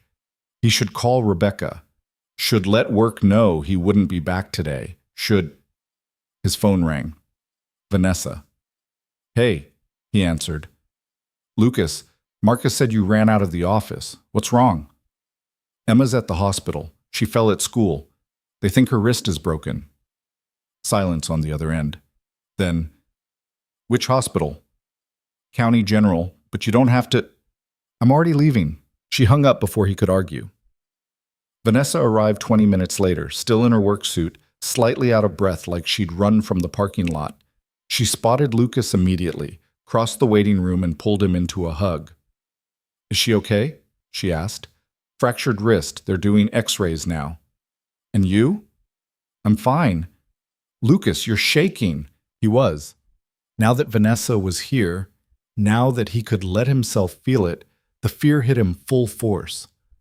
I got the call, and all I could think was, what if it was worse? What if I'd lost her? But you didn't. She's fine. She's going to be fine. Vanessa kept her arms around him, steady and solid. You're a good father. You got here. That's what matters. They brought Emma back 30 minutes later, her wrist officially confirmed as fractured. A pink cast was applied, Emma choosing the color with more enthusiasm than someone who'd just broken a bone should have. Look, Dad, she said, holding up her arm. It's like I'm a superhero. The toughest superhero I know. Emma noticed Vanessa then, her face lighting up. Vanessa, you came! Of course I came. I heard my favorite person had an adventure. I broke my wrist. The doctor said I was very brave. I bet you were. They discharged Emma with instructions for care and pain medication and a follow-up appointment in 2 weeks. Lucas carried her to the car, Vanessa walking beside them, and something about the three of them together felt significant, like a unit, like family. Can Vanessa come home with us? Emma asked as Lucas buckled her into the back seat. She has work, Bug. Actually, Vanessa said, I cleared my afternoon. If it's okay with your dad, I'd like to stay. Lucas met her eyes over the car roof. They'd been careful about this, about not moving too fast with Emma, about maintaining boundaries. But right now, with his daughter hurt and his nerves shot, he wanted Vanessa there more than he wanted to maintain boundaries. Yeah, he said, that would be good. They went back to Lucas's apartment, Emma installed on the couch with pillows and her favorite blanket. Vanessa made hot chocolate while Lucas called Rebecca to fill her in. Is she okay? Rebecca asked immediately. She's fine. Pink cast, high on pain meds, already planning to get all her friends to sign it. And you? I'm managing. Lucas, it's okay to be shaken up. She's your kid. I know, seeing her in that hospital bed, I couldn't breathe right. But she's okay. That's what matters. Rebecca paused. Vanessa's with you? How did you know? Because I can hear her voice in the background, and also because that's what people do when someone they love is going through something hard. They show up. Lucas didn't have an answer for that, so he just said goodbye and hung up. The rest of the afternoon passed quietly. Emma dozed on and off, the pain medication making her drowsy. Lucas sat beside her, one hand on her good arm, unable to stop checking that she was breathing, that she was really okay. Vanessa moved around the apartment with surprising ease, making dinner from whatever she found in his poorly stocked kitchen, cleaning up, handling all the small tasks that Lucas couldn't focus on. When Emma woke up around 6, Vanessa had pasta ready and a movie queued up that she'd somehow known was Emma's current favorite. How did you know she likes that one? Lucas asked. She told me, 2 weeks ago when we had lunch. You had lunch with my daughter? She called me, asked if I wanted to meet her at her school for lunch. I said yes. Emma grinned from the couch. It was a surprise. I wanted to show Vanessa my classroom. Lucas looked between them, something warm expanding in his chest. You two are conspiring behind my back. Only a little, Vanessa said. They ate dinner on the couch, Emma narrating the entire movie despite having seen it a dozen times. When she finally fell asleep around 8, Lucas carried her to bed, tucking her in with the same care he'd used when she was a baby. She's going to be okay, Vanessa said from the doorway. I know, but I keep thinking about what could have happened. What if she'd hit her head? What if it had been worse? But it wasn't. You can't live in the what-ifs, Lucas, says the woman who runs 17,000 scenarios before making a decision. That's different. That's business. Is it? Vanessa was quiet for a moment. Fair point. They settled on the couch, Lucas finally letting himself relax now that Emma was safe and sleeping. Vanessa curled against his side, and they sat in comfortable silence. Thank you, Lucas said, for coming, for staying, for making dinner and handling everything when I couldn't think straight. That's what I'm here for. Is it? Because we never really talked about what this is, what we are to each other. Vanessa sat up to look at him. What do you want us to be? I want you to be the person I call when something goes wrong. I want you to be the person Emma asks for when she's hurt. I want to stop worrying about timelines and appropriate relationship progression and just admit that I'm completely in love with you. The words hung in the air between them. Lucas hadn't planned to say it, especially not today, especially not like this. But it was true. Had been true for weeks, maybe months. Vanessa's eyes had gone wide. Lucas. You don't have to say it back. I just needed you to know. You're an idiot. That's not the response I was hoping for. Because you didn't let me finish. She took his face in her hands. You're an idiot because I've been in love with you since that weekend at the bed and breakfast, when you bought Emma a book about space and didn't think I noticed. I've been terrified to say it because I thought it was too soon, or too much, or too complicated. But Lucas, I love you. I love your terrible apartment and your stubborn arguments about pressure calculations, and the way you look at Emma like she's the center of your universe. I love all of it. Lucas kissed her deep and thorough, pouring 6 months of feeling into it. When they broke apart, both breathing hard, Vanessa was smiling. So, she said, now what? Now we figure out what comes next. I'm not good at next. I'm good at planning and controlling and managing expectations. Then it's a good thing I'm impulsive enough for both of us. They spent the night on Lucas's couch, talking about everything they'd been too scared to say before. Vanessa admitted she wanted more than weekends and stolen moments. Lucas admitted he'd been looking at bigger apartments, places with room for all of them. They talked about Emma and school districts and what it would mean to really build a life together. I'm scared, Vanessa said around midnight. I'm scared of failing at this the way I failed at everything personal in my life. You haven't failed at anything. I've never made a relationship work longer than 6 months. I've never let anyone close enough to actually matter. And now? Now I'm terrified because you matter. Emma matters. This whole messy, complicated thing matters more than anything I've built professionally. Lucas pulled her closer. Good. Because you matter to me too. And we're going to screw this up sometimes. We're going to fight and disagree and make mistakes, but we'll figure it out. How can you be so sure? Because we're both too stubborn to give up on something this good. The next few weeks were an adjustment.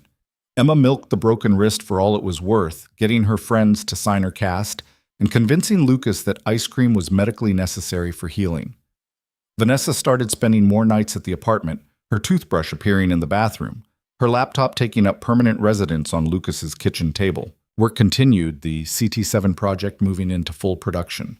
Lucas and Vanessa maintained their professional boundaries during the day, but everyone knew. There was no formal announcement, no company memo, but people figured it out. Rebecca couldn't resist telling one person who told another, and soon the whole engineering department was treating Lucas differently. Not worse, just different. Like he'd joined some exclusive club. The board meeting where Vanessa had to disclose their relationship was tense. Patricia Hale sat in her usual seat, listening to her daughter explain that yes, she was dating an employee, and yes, They'd taken appropriate measures to avoid conflicts of interest, and no, it wouldn't affect her judgment. Is it serious? One of the board members asked. Vanessa had looked him straight in the eye. Yes, very serious. After the meeting, Patricia cornered Lucas in the hallway outside the conference room. So you're the one who finally got through to her, she said. I'm not sure I'd put it that way. I would. Vanessa's been running from anything personal for 5 years. You must be special. Or I'm just stubborn. Patricia smiled, and Lucas saw where Vanessa got that sharp intelligence. Stubborn is good. She needs someone who won't back down when she tries to push them away. Does she do that a lot? She's done it with everyone else. But you're still here. That means something. 2 months later, Lucas's lease was up. He'd been looking at apartments half-heartedly, nothing feeling right. Vanessa had been making noises about her house being too big for one person, too empty, too much space she never used. They were having dinner at her place, Emma at a sleepover, when Vanessa brought it up. Move in with me. Lucas looked up from his pasta. What? Your lease is up. You hate apartment hunting. I have 4 bedrooms I'm not using.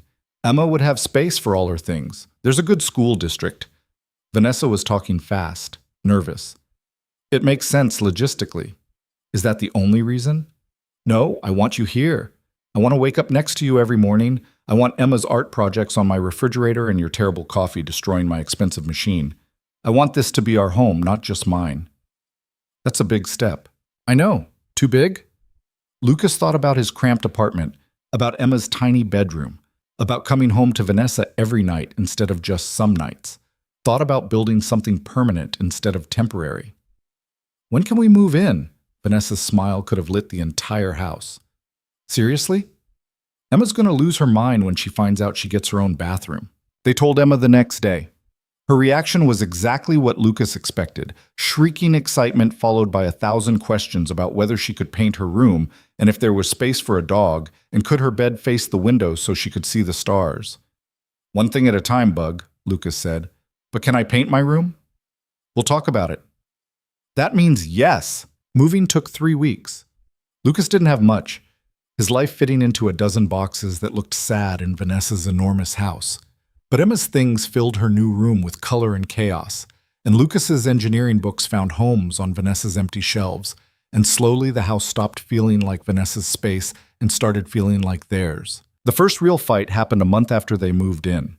Lucas had been working late on a rush project, coming home after Emma's bedtime 3 nights in a row. The 4th night, Vanessa was waiting up. We need to talk, she said, and Lucas's stomach dropped. About what? About you working yourself into the ground. About missing dinner again. About Emma asking why you're never home. I'm trying to meet a deadline. There's always going to be a deadline, Lucas. That's the nature of the job. But Emma's only 6 once. She needs you present, not exhausted. You're one to talk. You work 80-hour weeks. I'm trying to do better. I've been leaving at 6 most nights, having dinner with you both, making this a priority. And I appreciate that, but this project is important, I know. They're all important, but so is this. So is Emma. So am I. The words hit hard because she was right. Lucas had been falling into old patterns, using work as an excuse to avoid dealing with the adjustment of living together. You're right, he said. I'm sorry. I've been hiding at the office because this, he gestured at the house, at them, scares me. What if I mess it up? What if I'm not good enough at being a partner, and a father, and an engineer all at once? Vanessa's expression softened. You think I'm not scared too? I've never lived with someone before. I've never had to consider another person's needs every single day. I'm terrified I'm going to revert to being the ice queen who only cares about work. You're not an ice queen. I used to be, before you. They worked it out, setting boundaries around work hours, making dinner time sacred, taking turns putting Emma to bed so neither of them missed those moments. It wasn't perfect, but it was better, more balanced. The second fight was worse. 6 months after moving in, the company faced a crisis. A major client threatened to pull their contract over quality concerns. The board wanted answers. Vanessa was under pressure to fix it immediately. She came home at midnight, tense and exhausted. Lucas tried to help, suggesting technical solutions, but Vanessa shut him down. I don't need an engineer right now. I need someone who understands the business side. I'm trying to help. Then let me think instead of throwing solutions at a problem you don't fully understand.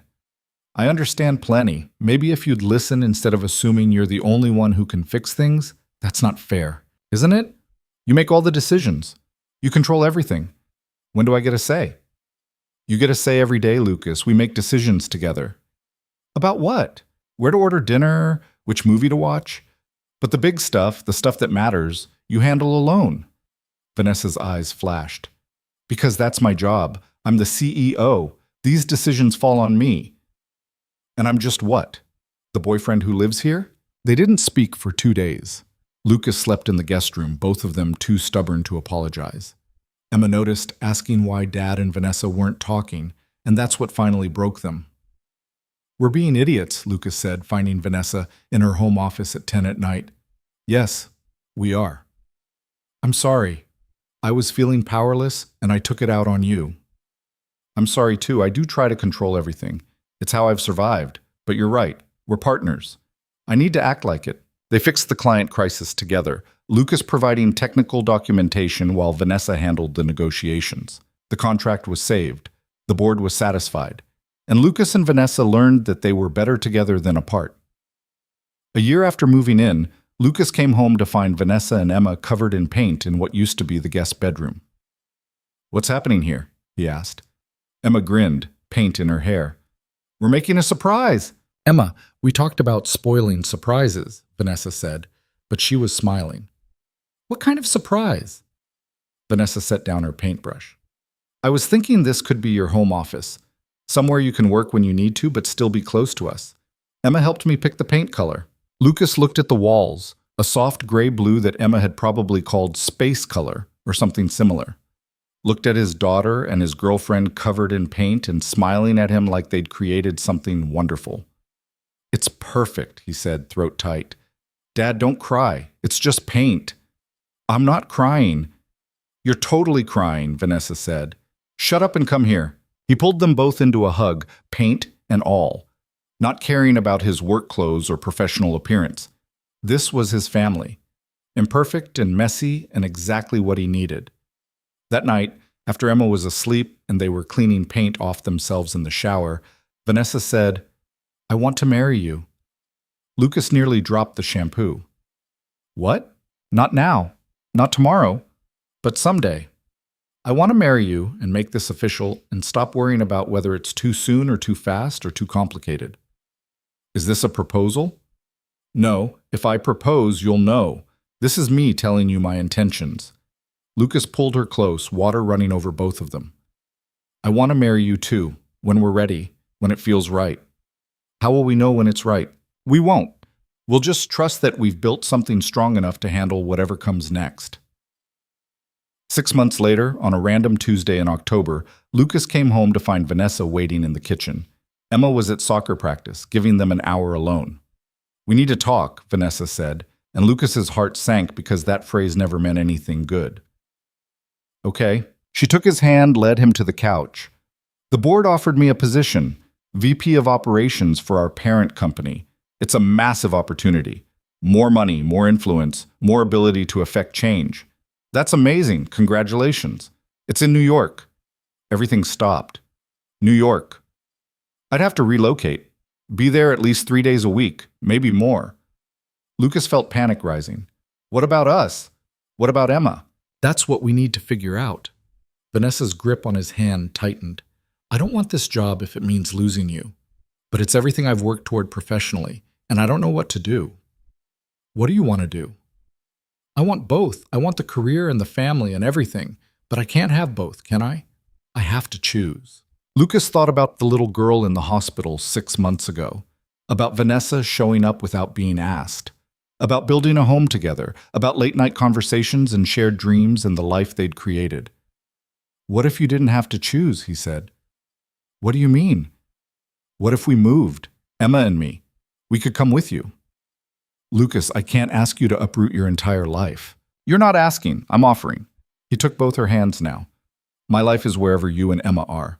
New York, California, the middle of nowhere. It doesn't matter, we're a family. We do this together. What about your job, your projects? I'll find another job, or maybe I'll take some time to just be Emma's dad for a while. Figure out what I actually want instead of just reacting to what's in front of me. Vanessa's eyes filled with tears. You'd really do that? In a heartbeat. But Vanessa, you need to decide if this is actually what you want. Not what you think you should want. Not what the board expects. What you actually want for your life. She was quiet for a long time. Then she said, I want you. I want Emma. I want to come home to art projects on the refrigerator and terrible coffee and arguments about whether my pressure calculations are too conservative. Then turn it down. Just like that? Just like that. There will be other opportunities, but there's only one us. Vanessa called the board the next day and declined the position. She negotiated instead for more autonomy in her current role, better work-life balance, the ability to work remotely 2 days a week. They agreed, probably because they knew Vanessa was too valuable to lose. That weekend, Lucas took Emma and Vanessa to the park, where he taught Emma to ride a bike. They packed a picnic, spent the afternoon watching Emma practice her soccer skills, lay on a blanket staring at clouds. Dad, look! Emma pointed at the sky. That one looks like a dragon. I see it. What do you see, Vanessa? Vanessa squinted at the clouds. I see a coffee cup. That's because you're always thinking about coffee, Emma said wisely. She's not wrong, Lucas said. They stayed until sunset, Emma running around while Lucas and Vanessa sat close together on the blanket. Thank you, Vanessa said, for being willing to move, even though I didn't take the job. Thank you for choosing us. It wasn't really a choice. You're my family. That's not negotiable. Emma ran back over, breathless and happy. Can we get pizza for dinner? Again? We had pizza 3 days ago. Pizza is good every day. Lucas looked at Vanessa, who shrugged. The kid makes a good point. They got pizza, ate it at home, all three of them on the couch, Emma talking nonstop about her day, while Lucas and Vanessa exchanged glances over her head. The kind of glances that said this was everything. This chaos, this noise, this imperfect family they'd built from nothing. Later, after Emma was asleep, Lucas found Vanessa in the kitchen. So, he said, still think this was a good idea? The whole us thing? Best terrible idea I ever agreed to. We've come a long way from that blind date. We really have. She turned to face him. Do you ever think about that night? How much we hated each other? We didn't hate each other. We just didn't understand each other yet. And now? Now I understand that you're brilliant and stubborn, and you care so much it scares you. I understand that you push people away because you're afraid of failing them. I understand that underneath the CEO armor is someone who just wants to be loved for who she is, not what she can do. Vanessa's eyes were bright with unshed tears. How did you get so good at seeing people? I had a good teacher.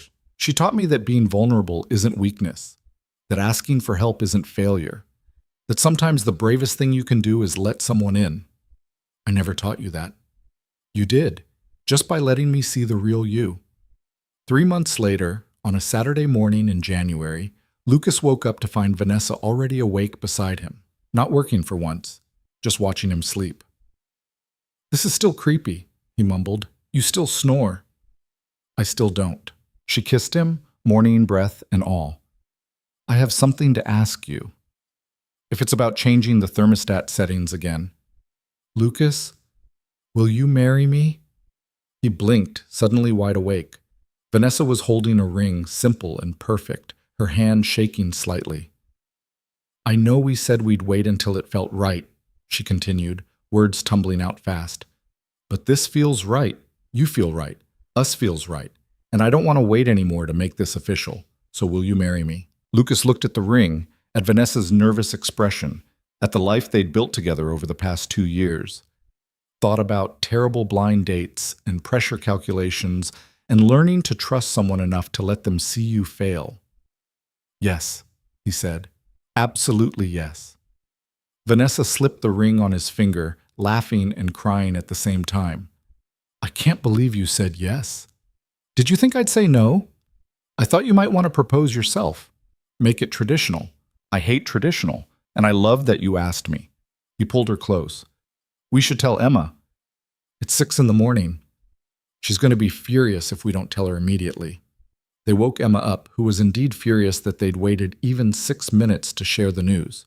She demanded to see the ring, asked 1,000 questions about the wedding, wanted to know if she could be the flower girl, and also maybe plan the whole thing. "We literally just got engaged," Lucas said. "Can we have 5 minutes before you start planning?" "No, this is important. We need lists." Vanessa laughed, pulling Emma onto the bed between them. "You know what? She's right. Let's make lists." They spent the morning in bed, the three of them, planning a wedding that wouldn't happen for another year, but that Emma had already designed in complete detail. Purple flowers, obviously. Pizza at the reception because tradition was overrated. And the ceremony had to be outside because Emma insisted that all important things should happen under the sky. "What if it rains?" Lucas asked. "Then we get wet," Vanessa said. "That's not very practical." "Since when do you care about practical?" "Fair point." They got married 8 months later in the same park where Lucas had proposed to Emma's mother years ago, back when he'd been young and stupid and thought he knew what love meant. He knew better now. Love wasn't grand gestures or perfect moments. It was Vanessa squeezing his hand when his anxiety got bad. It was Emma painting her bedroom walls and not asking permission first. It was coming home to chaos and noise and feeling grateful for every imperfect second. The ceremony was small, just family and close friends. Emma walked Vanessa down the aisle, which had been Vanessa's idea and made Emma feel incredibly important. Rebecca cried through the entire thing. Patricia Hale watched with the kind of knowing smile that suggested she'd planned this all along. Lucas's vows were simple. 2 years ago, I thought I knew what my life was supposed to look like. Then you showed up and destroyed every assumption I had about what was possible. You challenged me, frustrated me, pushed me to be better. And somehow, in the middle of all that arguing, I fell completely in love with you. I promised to keep arguing with you about pressure calculations. To always leave coffee on your desk. To show up when you need me, even when you don't ask. To build a life with you that's messy and imperfect and exactly what we both need. Vanessa's vows were longer, more carefully composed, delivered with the same precision she brought to board presentations. But her voice cracked when she promised to love Emma like her own. When she said that Lucas had taught her that control was overrated, that sometimes the best things came from taking risks without knowing the outcome. They kissed to enthusiastic applause, Emma cheering the loudest. The reception was exactly what Emma had designed. Purple flowers everywhere. Pizza from 3 different restaurants because they couldn't agree on toppings. Music that ranged from classic rock to current pop with no coherent theme. It was chaotic and unconventional and perfect. Lucas danced with his daughter, with his sister, with his new wife. Watched Vanessa laugh with people from the office. Saw her mother corner her for a conversation that looked serious but ended with both of them smiling. Later, when the party was winding down and Emma was asleep on Rebecca's shoulder, Vanessa found Lucas outside. "Hey," she said. "Hey yourself." "We did it." "We really did." She leaned against him, and Lucas wrapped his arms around her. "I was thinking about that night, the blind date. How much I wanted to leave." "Me too." "What made you stay?" Lucas thought about it. "Stubbornness, mostly. I didn't want to admit defeat." "Same. And look where that stubbornness got us. Married with a kid and a mortgage and absolutely no idea what we're doing." "Sounds about right." Vanessa turned to face him. "Think we can make this last?" "I think we're both too stubborn to let it fail." "Good answer." They stood there for a while, watching stars appear in the darkening sky. Emma would want to know their names, would probably make Lucas teach her all the constellations, even though his knowledge was limited to the Big Dipper, and maybe Orion if he squinted. "I love you," Lucas said. "I love you too." Simple words, but they meant everything. Meant choosing each other every day. Meant building something that could weather fights and failures and the inevitable messiness of being human. The thing about building something real was that it required trust. Trust that the other person would show up.